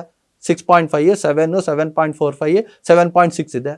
ಸೇಮ್ ಪ್ರೊಪೋರ್ಷನೇಟಲ್ಲೇ ಅದು ಮಾಡಲಿ. ಹಾಗಾಗಿ ಈಗ ನಮ್ಮ ಸಸ್ಟೈನಬಿಲಿಟಿ ರಿಲೇಟೆಡ್ ಥಿಂಗ್ಸ್ ಅಲ್ಲಿ ಸೋಲಾರ್ ಪವರ್ ಅಂತ ಇದೆ. ಸೋಲಾರ್ ಪವರ್ ಸಬ್ಸಿಡಿ ಥಿಂಗ್ಸ್ನೆಲ್ಲ ಡೊಮೆಸ್ಟಿಕ್ ಕೊಡ್ತೀನಿ, ನಾನು ಇಂಡಸ್ಟ್ರಿ ಕೊಡಲ್ಲ ಅಂತ ಇದ್ದಾರೆ. ಯಾಕೆ ಅದನ್ನು ಹೊರಡಿಸ್ಬಾರ್ದವರು? ಮತ್ತೆ ಎಲ್ಲೋ ಪಾಲಿಸಿ ಮೇಕಿಂಗ್ ಅಲ್ಲೇ ಎಡವಟ್ ಆಗ್ತಿದ್ಯಾ ಅಂತ ಹಾಗಾದ್ರೆ? 100% ಪಾಲಿಸಿ ಮೇಕಿಂಗ್ ಅಲ್ಲಿ ಎಡವಟ್ ಆಗಿದೆ. ಮತ್ತೆ ಪಾಲಿಸಿ ಮೇಕಿಂಗ್ ಅಲ್ಲಿ ಯಾವುದೇ ತರ ಇನ್ಪುಟ್ಸ್ ಕೈಗಾರಿಕೆಗಳಿಂದ ಸ್ಟೇಕ್ ಹೋಲ್ಡರ್ಸ್ ಅಂತ ಏನ್ ಹೇಳ್ತೀವಿ, ಯಾವುದೇ ತರ ಅವ್ರು ಕನ್ಸಿಡರೇಷನ್ ಮಾಡ್ತಾ ಇಲ್ಲ. ಯಾಕಂದ್ರೆ ಮೊನ್ನೆ ಇನ್ವೆಸ್ಟ್ ಕರ್ನಾಟಕದಲ್ಲಿ ಕೈಗಾರಿಕಾ ನೀತಿ ಬಿಡುಗಡೆ ಮಾಡಿದ್ದಾರೆ. ಎಷ್ಟು ಇಂಡಸ್ಟ್ರೀಸ್ ಇಂದ ಸ್ಟೇಕ್ ಹೋಲ್ಡರ್ಸ್ ಹತ್ರ ಇನ್ಪುಟ್ ತಗೊಂಡಿದ್ದಾರೆ, ಏನ್ ಚರ್ಚೆಗಳಾಗಿದೆ, ಏನು ಒಂದು ಇನ್ಪುಟ್ಸ್ ಅಲ್ಲಿ ಅವರು ಕನ್ಸಿಡರ್ ಮಾಡಿ ಕೈಗಾರಿಕಾ ನೀತಿ ಬಿಡುಗಡೆ ಮಾಡಿದ್ದಾರೆ, ಯಾವುದೇ ತರ ಇನ್ಪುಟ್ಸ್ ಮಾಡಿಲ್ಲ. ಈಗ ಇನ್ನೊಂದಿರೋದು ಇನ್ವೆಸ್ಟ್ ಕರ್ನಾಟಕ ಹೆಲ್ಪ್ ಇದೆಯಾ ಕರ್ನಾಟಕಕ್ಕೆ? ಇನ್ವೆಸ್ಟ್ ಕರ್ನಾಟಕ ಈಗ ನೋಡಿ, ನಮ್ಮನೇಲಿ ಇರೋರಿಗೆ ಫಸ್ಟ್ ಊಟ ತಿಂಡಿ ಬಟ್ಟೆ ಎಲ್ಲ ಕೊಡಬೇಕು. ಕೊಟ್ಟಿದಾರಾ? ಕೊಟ್ಟಿಲ್ಲ. ಹೊರಗಡೆಯಿಂದ ಗೆಸ್ಟ್ ಆಗಿ ಬರೋರ್ಗೆ ಮಾತ್ರ ನೀವು ಒಳ್ಳೆ ಊಟ ಕೊಡ್ತೀನಿ, ಒಳ್ಳೆ ಡೆಕೋರೇಷನ್ ಮಾಡ್ತೀನಿ, ಒಳ್ಳೆ ಅದ್ದೂರಿಯಾಗಿ ಇದು ಮಾಡ್ತೀನಿ ಅನ್ನೋದು ಇದು ರಾಂಗ್ ಕಾನ್ಸೆಪ್ಟ್. ಇವತ್ತು ನಮ್ಮ ಪೀಣ್ಯ ಭಾಗದಲ್ಲಿ ಇವತ್ತು ಯಾರಾದರೂ ನಮ್ಮ ಮುಖ್ಯಮಂತ್ರಿಗಳಾಗ್ಲಿ, ಉಪಮುಖ್ಯಮಂತ್ರಿಗಾಗ್ಲಿ, ಅಥವಾ ಇಂಡಸ್ಟ್ರಿ ಮಿನಿಸ್ಟರ್ ಆಗಲಿ 2 ವರ್ಷದ ಹಿಂದೆ ಬಂದು ಹೋಗಿರೋರು ಆದ್ರೆ, ಆಮೇಲೆ ಇನ್ವೆಸ್ಟ್ ಕರ್ನಾಟಕ ಮಾಡೋದು large and medium industry minister. Okay, ಅಲ್ಲಿ ಇಲ್ಲಿನ ಮೂಲಭೂತ ಸೌಕರ್ಯಗಳು ನಮ್ಮ ರಾಜ್ಯಾದ್ಯಂತ ಸಮಸ್ಯೆ ಇದೆ, ಇದನ್ನ ಬಗೆಹರಿಸ್ಕೊಡ್ಲಿ. ಆಮೇಲೆ ನೀವು ಇನ್ವೆಸ್ಟ್ ಕರ್ನಾಟಕ ಮಾಡಲಿ. ಆಮೇಲೆ ಇನ್ವೆಸ್ಟ್ ಕರ್ನಾಟಕ ಬರೀ ಆ ಒಂದು ಹೂಡಿಕೆ ಬರೋದನ್ನ ಮಾತ್ರ ಹೇಳ್ತಾರಲ್ಲ. ಇವತ್ತು ಪೀಣ್ಯದಲ್ಲಿ 10,000ದಿಂದ 12,000 ಕೋಟಿ ಇನ್ವೆಸ್ಟ್ಮೆಂಟ್ ಮಾಡ್ತೀವಿ ನಾವು ಪ್ರತಿ ವರ್ಷ. ಇವತ್ತು ನಮ್ಮ ಒಂದು ಕಂಪ್ನಿಲಿ 1.25 ಕೋಟಿ ಇನ್ವೆಸ್ಟ್ ಮಾಡಿದ್ದೀನಿ ನಾನು ನನ್ನ ಕಂಪ್ನಿಲೇನೆ. ಅದೇ ರೀತಿ 13,000 ಇಂಡಸ್ಟ್ರೀಸ್ ಅಲ್ಲಿ ನೀವು ಒಂದು 10,000 ಇಂಡಸ್ಟ್ರಿ 1 ಕೋಟಿ ಅಂದ್ರೆ 10,000 ಕೋಟಿ ಆಗೋಯ್ತು. ಅದು ಲೆಕ್ಕ ಇಲ್ವಾ? ಆ ಇನ್ವೆಸ್ಟ್ಮೆಂಟ್ ಬಂದಿದೆ ಅಂದ್ರೆ ಮ್ಯಾನ್ ಪವರ್ ಕೆಲಸ ಕೊಟ್ಟಿರ್ತೀವಿ. ಮತ್ತೆ ತಿರ್ಗಾ ಆ ಇನ್ವೆಸ್ಟ್ಮೆಂಟ್ ಗೆ ಇವ್ರು ನಮ್ಗೆ ಏನ್ ಕೊಡುಗೆ ಕೊಡ್ತಾ ಇದಾರೆ? 24 ವರ್ಷದಿಂದ ಪೀಣ್ಯ ಇಂಡಸ್ಟ್ರಿಯಲ್ ಟೌನ್ಶಿಪ್ ಅಥಾರಿಟಿ ಅಂತ ಫೈಟ್ ಮಾಡ್ತಾ ಇದೀವಿ, ಬೇಡಿಕೆ ಇಟ್ಟಿದ್ದೀವಿ, ಸಾಕಷ್ಟು ಫಾಲೋ ಅಪ್ ಮಾಡಿದೀವಿ. ಮೊನ್ನೆ ಅದರ್ ಇಂಡಸ್ಟ್ರಿಯಲ್ ಏರಿಯಾಗೆ ಸ್ಪೆಷಲ್ ಇನ್ವೆಸ್ಟ್ಮೆಂಟ್ ರೀಜನ್ ಅಂತ ಅಲೋಕೇಶನ್ ಮಾಡಿದ್ರು, ಇದು ಮಾಡಿದ್ರು. ಇವಾಗ್ಲೂ ಕೂಡ ಎಕ್ಸ್ಪೆಕ್ಟ್ ಮಾಡ್ತಾ ಇದೀವಿ. ಓಕೆ. ಕೊನೆಯದಾಗಿ ಸರ್, ಈಗ ಸರ್ಕಾರಕ್ಕೆ ಏನ್ ಬೇಡಿಕೆ ಇಡ್ತೀರಾ? ಸರ್, ಸರ್ಕಾರಕ್ಕೆ ಸೂಕ್ಷ್ಮ ಮತ್ತು ಸಣ್ಣ ಕೈಗಾರಿಕೆಗಳನ್ನ ಅವರು ಹ್ಯಾಂಡ್ ಹೋಲ್ಡ್ ಮಾಡಬೇಕು. ರೈತರದ್ದು ಹೆಂಗೆ ಚಿಂತನೆ ಮಾಡ್ತಾರೆ ಅದೇ ರೀತಿ ಇವರು ಇದನ್ನ ಮಾಡಿದ್ದಲ್ಲಿ ಒಂದು ರೆವಿನ್ಯೂ ಜನರೇಷನ್ ಮಾಡ್ತಾ ಇರೋದೇ ನಾವು. ಇವತ್ತು ಅವ್ರೇನಾದ್ರು ಫ್ರೀ ಬೀಸ್ ಅಂತ ಕೊಡ್ತಾ ಇದ್ದಾರೆ ಅಂದ್ರೆ ಆ ಅಮೌಂಟು 50,000 ಕೋಟಿ ಏನು ಬಜೆಟ್ ಅಲ್ಲಿ ಇಟ್ಟಿದ್ದೀರಾ ಅಂತ ಹೇಳ್ತಾರೆ. ಅದೇ ರೀತಿ ಒಂದು 10,000 ಕೋಟಿ ಇಡ್ಲಿ ಬಿಡಿ ಸರ್ ನಮ್ಮ ಸಣ್ಣ ಕೈಗಾರಿಕೆಗಳಿಗೆ. ಆ ರೀತಿ ಯಾವುದೇ ತರ ಇರ್ತಲ್ಲ, ಜಾಗದ ವ್ಯವಸ್ಥೆ ಮಾಡ್ತಲ್ಲ. ಮೇಯ್ನು ಪ್ರೆಸೆಂಟ್ ಇಂಡಸ್ಟ್ರಿಯಲ್ ಏರಿಯಾನ ಇಂಪ್ರೂವ್ಮೆಂಟ್ ಮಾಡಬೇಕು. ಎರಡನೇದು ಬಂದು ನಮ್ಮ ಪೀಣ್ಯ ಭಾಗದ್ದು ಏನಿದೆ ಪೀಣ್ಯ ಇಂಡಸ್ಟ್ರಿ ಟೌನ್ಶಿಪ್ ಅಥಾರಿಟಿ ಅದನ್ನ ಮಾಡಬೇಕು. ಆಮೇಲೆ cost of easy of doing ಅಂತ ಏನ್ ಹೇಳ್ತೀವಿ, ಕಾಸ್ಟ್ ಫ್ಯಾಕ್ಟರ್ಸ್ನ ಅವರು ಇನ್ಕ್ರೀಸ್ ಮಾಡಬಾರ್ದು. ಇನ್ನ ಒಂದು 5 ವರ್ಷದವರೆಗೂ ಇನ್ಕ್ರೀಸ್ ಮಾಡಬಾರ್ದು. ಆಗ ಅವರು ಇದೆಲ್ಲ ಫೆಸಿಲಿಟಿ ಕೊಟ್ಟಿದ್ದಲ್ಲಿ ಎಂಪ್ಲಾಯ್ಮೆಂಟ್ ಜನರೇಷನ್ ಎಷ್ಟು ಇನ್ಕ್ರೀಸ್ ಆಗುತ್ತೆ, ಮತ್ತೆ ಎಷ್ಟು ರೆವಿನ್ಯೂ ಜನರೇಷನ್ ಆಗುತ್ತೆ, ಮತ್ತೆ ಇವ್ರಿಗೆ ಆಕ್ಸಿಜನ್ ಕೊಡ್ತಾ ಇರೋದೇ ನಾವು ಸೂಕ್ಷ್ಮ ಮತ್ತು ಸಣ್ಣ ಕೈಗಾರಿಕೆಗಳು. ಇವತ್ತೇನಾದ್ರು ಆರ್ಥಿಕವಾಗಿ ಇವರು ಸರ್ಕಾರ ನಡೆಸ್ತಾ ಇದ್ದಾರೆ ಅಂದ್ರೆ ನಮ್ಮ ಒಂದು ರೆವಿನ್ಯೂ ಏನಾಗ್ತಿದೆ, ಬಿಸ್ನೆಸ್ ಏನ್ ಮಾಡ್ತಾ ಇದೀವಿ, ನಮ್ಮ ಬರೀ ಪೀಣ್ಯ ಭಾಗದ್ದೇ 35,000 ಕೋಟಿ ಟರ್ನ್ ಓವರ್ ಮಾಡ್ತೀವಿ. ಓಕೆ, ಈ ರೀತಿ ನಮ್ಮ ಕಾಂಟ್ರಿಬ್ಯೂಷನ್ ಇದೆ. ಈಗ ಅಂತಿಮವಾಗಿ ಸರ್, ಯುವಕರಿಗೆ ಏನೇ ಹೇಳಕ್ಕೆ ಇಷ್ಟಪಡ್ತೀರಾ? ನೋಡಿ, ನಿಮ್ಮ ಪ್ರಕಾರ ಶಿಸ್ತು ಮತ್ತು ಆರ್ಥಿಕ ಶಿಸ್ತು ಎಷ್ಟು ಇಂಪಾರ್ಟೆಂಟ್ ಅಂತ? ಸರ್, ಯುವಕರಿಗೆ ನಾನು ಹೇಳಕ್ಕೆ ಏನೇ ಇಷ್ಟಪಡ್ತೀನಿ ಅಂದ್ರೆ, ಇನ್ಸ್ಟೆಡ್ ಆಫ್ ಜಾಬ್ ಸಿಕ್ಕಿಂಗ್ ಅವರು ಉದ್ಯೋಗ ಹುಡ್ಕೊಂಡು ಹೋಗೋದ್ಕಿಂತ ಉದ್ಯೋಗ ಕೊಡೋ ರೀತಿಲಿ ಇವರು ಆ ದಾರಿಗೆ ಬಂದು ಅವ್ರು ಮಾಡಲಿ ಅಂತ ಹೇಳಕ್ಕೆ ಇಷ್ಟಪಡ್ತೀನಿ. ಯಾಕಂದ್ರೆ ಪೀಣ್ಯ ಕೈಗಾರಿಕಾ ಸಂಘದಿಂದ ಪ್ರತಿಯೊಂದು ವ್ಯಕ್ತಿಗೆ ಅವ್ರದೇ ಆದಂಥ ಮಹಿಳೆಯರಾಗಿರ್ಬೋದು ಅಥವಾ ಪುರುಷರಾಗಿರ್ಬೋದು ಏನೇ ಒಂದು ಇಂಡಸ್ಟ್ರಿ ನಡೆಸ್ತಾರೆ ಅಂದ್ರೂ ನಾವು ಅವ್ರಿಗೆ ಹ್ಯಾಂಡ್ ಹೋಲ್ಡ್ ಮಾಡ್ತೀವಿ, ಸರ್ಕಾರದ ಸೌಲಭ್ಯಗಳನ್ನ ತಿಳಿಸ್ಕೊಡ್ತೀವಿ, ಅಥವಾ ಅವ್ರಿಗೆ ನಡೆಸೋ ರೀತಿ ಆದಿ ತೋರಿಸ್ಕೊಡ್ತೀವಿ. ಫಸ್ಟ್ ಯುವಕರಿಗೆ ಏನಂದ್ರೆ ಒಂದು ಕೆಲಸ ಕಲ್ತ್ಕೊಳ್ಳಿ, ಆಮೇಲೆ ಇಂಡಸ್ಟ್ರಿ ಸ್ಟಾರ್ಟ್ ಮಾಡಿ. ಕೆಲಸದಲ್ಲೇ ಹೋಗ್ಕೊಂಡು ಒಂದು ಹರ್ನ್ ಮಾಡ್ಕೊಳೋದಕ್ಕಿಂತ ಇವರು ಜಾಬ್ ಒಂದು 10 ಜನಕ್ಕೆ ಕೊಡೋ ರೀತಿಲಿ ಒಂದು ವ್ಯವಸ್ಥಿತವಾಗಿ ಒಂದು ವಿಷನ್ ಇಟ್ಕೊಂಡು ಅಂತ ಹೇಳ್ತೀವಿ. ಆಮೇಲೆ ಇವತ್ತಿನ ಯುವಕರು ಡಿಸಿಷನ್ ಮೇಕಿಂಗ್ ಕಮ್ಮಿ. ಇವತ್ತಿಲ್ಲಿ ಮಾಡ್ತಿರ್ತಾರೆ, ಒಂದು ಸ್ವಲ್ಪ ಪ್ರೆಷರೈಸ್ ಬಿಟ್ರೆ ಫೀಲ್ಡ್ ಚೇಂಜ್ ಮಾಡ್ತಾರೆ. ಆ ರೀತಿ ಆಗ್ಬಾರ್ದು. ಕನ್ಸಿಸ್ಟೆನ್ಸಿ ಇರ್ಬೇಕಂದ್ರೆ ಅವ್ರದ್ದು ಡೆಡಿಕೇಶನ್ ಇರಬೇಕು, ಮತ್ತೆ ತಗೊಂಡಿರೋ ನಿರ್ಧಾರ ಅದಿರಬೇಕು. ಆಮೇಲೆ ಎಸ್ಪೆಷಲಿ ವಿದ್ಯಾರ್ಥಿಗಳಲ್ಲಿ ಇವತ್ತು ಮೆಕ್ಯಾನಿಕಲ್ ಅಂತ ತಗೊಂಡಿರ್ತಾರೆ, ಅಥವಾ ITI ಫಿಟ್ಟರು, ITI ವೆಲ್ಡರು ಅಂತ ತಗೊಂಡಿರೋರು ನಾಳೆ ದಿನ ಮಾಲ್ಗೆ ಹೋಗಿ ಕೆಲಸ ಮಾಡ್ತಾರೆ, ನಾಳೆ ದಿನ ITI ಫೀಲ್ಡ್ಗೆ ಹೋಗಿ ಮಾಡ್ತಾರೆ. ಈ ಒಂದು ಸ್ಟ್ರೀಮ್ನ ಚೇಂಜ್ ಮಾಡೋದಕ್ಕೆ ಸರ್ಕಾರ ಆಗ್ಲಿ ಒಂದು ಪಾಲಿಸಿ ಹೊರಡಿಸಿ ಆ ಸ್ಟ್ರೀಮ್ ಚೇಂಜ್ ಆಗಿರೋರಿಗೆ ಕೆಲಸ ಕೊಡಬಾರ್ದು, ಅದೇ ಸ್ಟ್ರೀಮಲ್ಲೇ ಕೆಲಸ ಮಾಡಿ ಅಂತ ಹೇಳಕ್ ಇಷ್ಟಪಡ್ತೀನಿ. ಸರ್, ನಿಮ್ಗೆ ನೋಡಿದ್ರೆ 800 ರೂಪಾಯಿಂದ ಶುರುವಾಗಿರೋದು ಈಗ ಒಂದು ದೊಡ್ಡ ಸಾಮ್ರಾಜ್ಯವನ್ನ ಕಟ್ಟಿದ್ದೀರಾ, ಓಕೆನಾ? ತೃಪ್ತಿ ಇದೆಯಾ? 100% ಇದೆ. ಯಾಕಂದ್ರೆ ನನ್ನ ಸಂಸ್ಥೆಯಲ್ಲಿ ಅವತ್ತು 800 ಏನು ನಾವು ಮತ್ತೆ ನಮ್ಮ ರವಿಕುಮಾರ್ ಸ್ಥಾಪನೆ ಮಾಡ್ಕೊಂಡು ಬಂದ್ವಿ. 2001ರಿಂದ 2006 ಈ 6ಕ್ಕೆ ಏನ್ ಅನುಭವ ಆಗಿತ್ತು, ಆ ಅನುಭವ ವೇಸ್ಟ್ ಆಗಬಾರ್ದು ಅಂದ್ಬಿಟ್ಟು ನಾವು ಟ್ರೈನಿಂಗ್ ಅಂಡ್ ಸರ್ಟಿಫಿಕೇಶನ್ ಪ್ರೋಗ್ರಾಮ್ನು ಕೂಡ ಮಾಡ್ಕೊಂಡು ಬಂದ್ವಿ. ಅಂದ್ರೆ sharing our expertise creating the professionals ಅಂತ ಟ್ಯಾಗ್ ಲೈನ್ ಕೊಟ್ಟಿದ್ವಿ. ಆ ಒಂದು ಪ್ರಕ್ರಿಯೆಯಲ್ಲಿ ಇವತ್ತಿನ ಒಂದು ತರಬೇತಿ ಕೇಂದ್ರದಲ್ಲಿ ಅಥವಾ ನಮ್ಮ ಇಂಡಸ್ಟ್ರಿ ವಲಯದಲ್ಲಿ ಒಟ್ಟು 45 ಕಂಟ್ರಿ ಪಾರ್ಟಿಸಿಪೆಂಟ್ಸು ಟ್ರೈನಿಂಗ್ ತೊಗೊಂಡಿದ್ದಾರೆ, 45 ಕಂಟ್ರಿ. ಆಮೇಲೆ ನಮ್ಮದು ಪ್ರತಿಯೊಂದು ವಸ್ತು ಏನು ತಯಾರಿ ಮಾಡ್ತಾರೆ ಪ್ರತಿಯೊಂದು ವರ್ಗಕ್ಕೂ ಕೂಡ ನಮ್ಮದು ಟೆಸ್ಟಿಂಗ್ ರಿಕ್ವೈರ್ಮೆಂಟ್ಸ್ ಅಂತ ಇದೆ. ಯಾಕಂದರೆ ಇವತ್ತು ವಂಡರ್ಲಾ ಆಗಿರ್ಬೋದು ಅಥವಾ ಹೆಲಿಕಾಪ್ಟರ್ ಪಾರ್ಟ್ಸ್ ಆಗಿರ್ಬೋದು, ಏರೋಸ್ಪೇಸ್ ಕಾಂಪೊನೆಂಟ್ಸ್ ಆಗಿರ್ಬೋದು ಅಥವಾ ರೈಲ್ವೇಸ್ ಕಾಂಪೊನೆಂಟ್ಸ್ ಆಗಿರ್ಬೋದು, ಆಟೋಮೋಟಿವ್ ಪಾರ್ಟ್ಸ್ ಆಗಿರ್ಬೋದು, ಪ್ರತಿಯೊಂದು ಇಲಾಖೆಗಳು ಕೂಡ ಗುಣಮಟ್ಟ ಟೆಸ್ಟಿಂಗ್ ರಿಲೇಟೆಡ್ ಮತ್ತು ಅಲ್ಲಿನ ಸಮಸ್ಯೆ ಆಗಿರ್ಬೋದು ಅಥವಾ ವೆಲ್ಡಿಂಗ್ ಕ್ವಾಲಿಟಿ ಆಗಿರ್ಬೋದು, ಇನ್ಫ್ರಾಸ್ಟ್ರಕ್ಚರಲ್ಲಿ ಯೂಸ್ ಮಾಡೋವಂಥದ್ದು ಬ್ರಿಡ್ಜಸ್ ಆಗಿರ್ಬೋದು, ಎಲ್ಲ ಇನ್ಸ್ಪೆಕ್ಷನ್ ನಾವು ಮಾಡೋದ್ರಿಂದ ಪ್ರತಿಯೊಂದು ವರ್ಗಕ್ಕೂ ಕೂಡ ನಾವು ಸರ್ವಿಸ್ ಮಾಡೋದ್ರಿಂದ ಒಂದು ಅದೇ ರೀತಿ ಒಂದು ಜನಗಳಿಗೂ ಕೂಡ ಒಂದು ಈಗ ಒಂದು ವಿದ್ಯಾರ್ಥಿಗಳಿಗೆ ನಾವು ಕಾಲೇಜಲ್ಲಿಂದ ಒಂದು ಇಂಡಸ್ಟ್ರಿ ವಿಸಿಟ್ ಆಗಿರ್ಬೋದು, ಒಂದು ಹಾಫ್ ಡೇ ಡೆಡಿಕೇಟೆಡ್ ಆಗಿ ನಾವು ಕೆಲಸ ಮಾಡ್ತಾ ಇದ್ದೀವಿ. ಅಂದರೆ future of our nation is ಸ್ಟೂಡೆಂಟ್ಸೇ ಅಂದ್ಬಿಟ್ಟು ಅವ್ರಿಗೆ ಹಾಫ್ ಡೇ ಸ್ಪೆಂಡ್ ಮಾಡೋದ್ರಿಂದ ಎಲ್ಲೋ ಒಂದು ಕಡೆ ನಮ್ಮ ದೇಶಕ್ಕೆ ಮತ್ತೆ ಅದು ರಿಟರ್ನ್ ಆಗಿ ಬರುತ್ತೆ ಅನ್ನೋ ಒಂದು ದೃಷ್ಟಿಯಲ್ಲಿ ನಾವು ಮಾಡ್ತಾ ಇದ್ದೀವಿ. ತುಂಬ ಹೆಮ್ಮೆ ಇದೆ. ಇವತ್ತು ರಾಜ್ಯಾದ್ಯಂತ ಅಂತಲ್ಲ, ದೇಶಾದ್ಯಂತ ಅಂತಲ್ಲ, ಪ್ರಪಂಚಾದ್ಯಂತ Trinity NDT weld solutions private limited ಅಂದರೆ ಪ್ರತಿಯೊಬ್ಬರಿಗೂ ಕೂಡ ನಮ್ಮದೇ ಆದಂಥ ಒಂದು ಎಥಿಕಲ್ ವೇಯಲ್ಲಿ ಮತ್ತು ಇಂಟಿಗ್ರಿಟಿ ಕಾಪಾಡ್ಕೊಂಡು ಬಂದಿದ್ದೀವಿ. ಆ ಒಂದು ಹೆಮ್ಮೆ ನಮಗಿದ್ದೇ ಇದೆ. Okay thank you so much sir. ನಿಮ್ಮ ಯಶಸ್ಸಿನ ಹಾದಿ ಹೀಗೆ ಮುಂದುವರಿಲಿ. Thank you so much. Thank you. ವೀಕ್ಷಕರೇ, ಮುಖ್ಯವಾಗಿ ಎಲ್ಲಿ ಹುಡ್ತೀವಿ ಅನ್ನೋದು ನಮ್ಮ ಕೈಲಿರೋದಿಲ್ಲ, ಬಟ್ ಎಲ್ಲಿ ಹೋಗಬೇಕು ಅನ್ನೋದು ನಮ್ಮ ಕೈಲಿರುತ್ತೆ ಅನ್ನೋದನ್ನು ಶಿವಕುಮಾರ್ ಅವರು ಸಾಧಿಸಿ ತೋರಿಸಿದ್ದಾರೆ. ಅವರಿಗೆ ಇನ್ನೂ ಕೂಡ ಒಳ್ಳೆಯದಾಗಲಿ. ಇದಾಗಿತ್ತು ಈ ಕ್ಷಣದ ವಿಶೇಷ. ನೋಡ್ತಾ ಇರಿ ಅಶ್ವವೇಗ ನ್ಯೂಸ್. ಇದು ಸತ್ಯಾನ್ವೇಷಣೆಯ ಓಟದಲ್ಲಿ.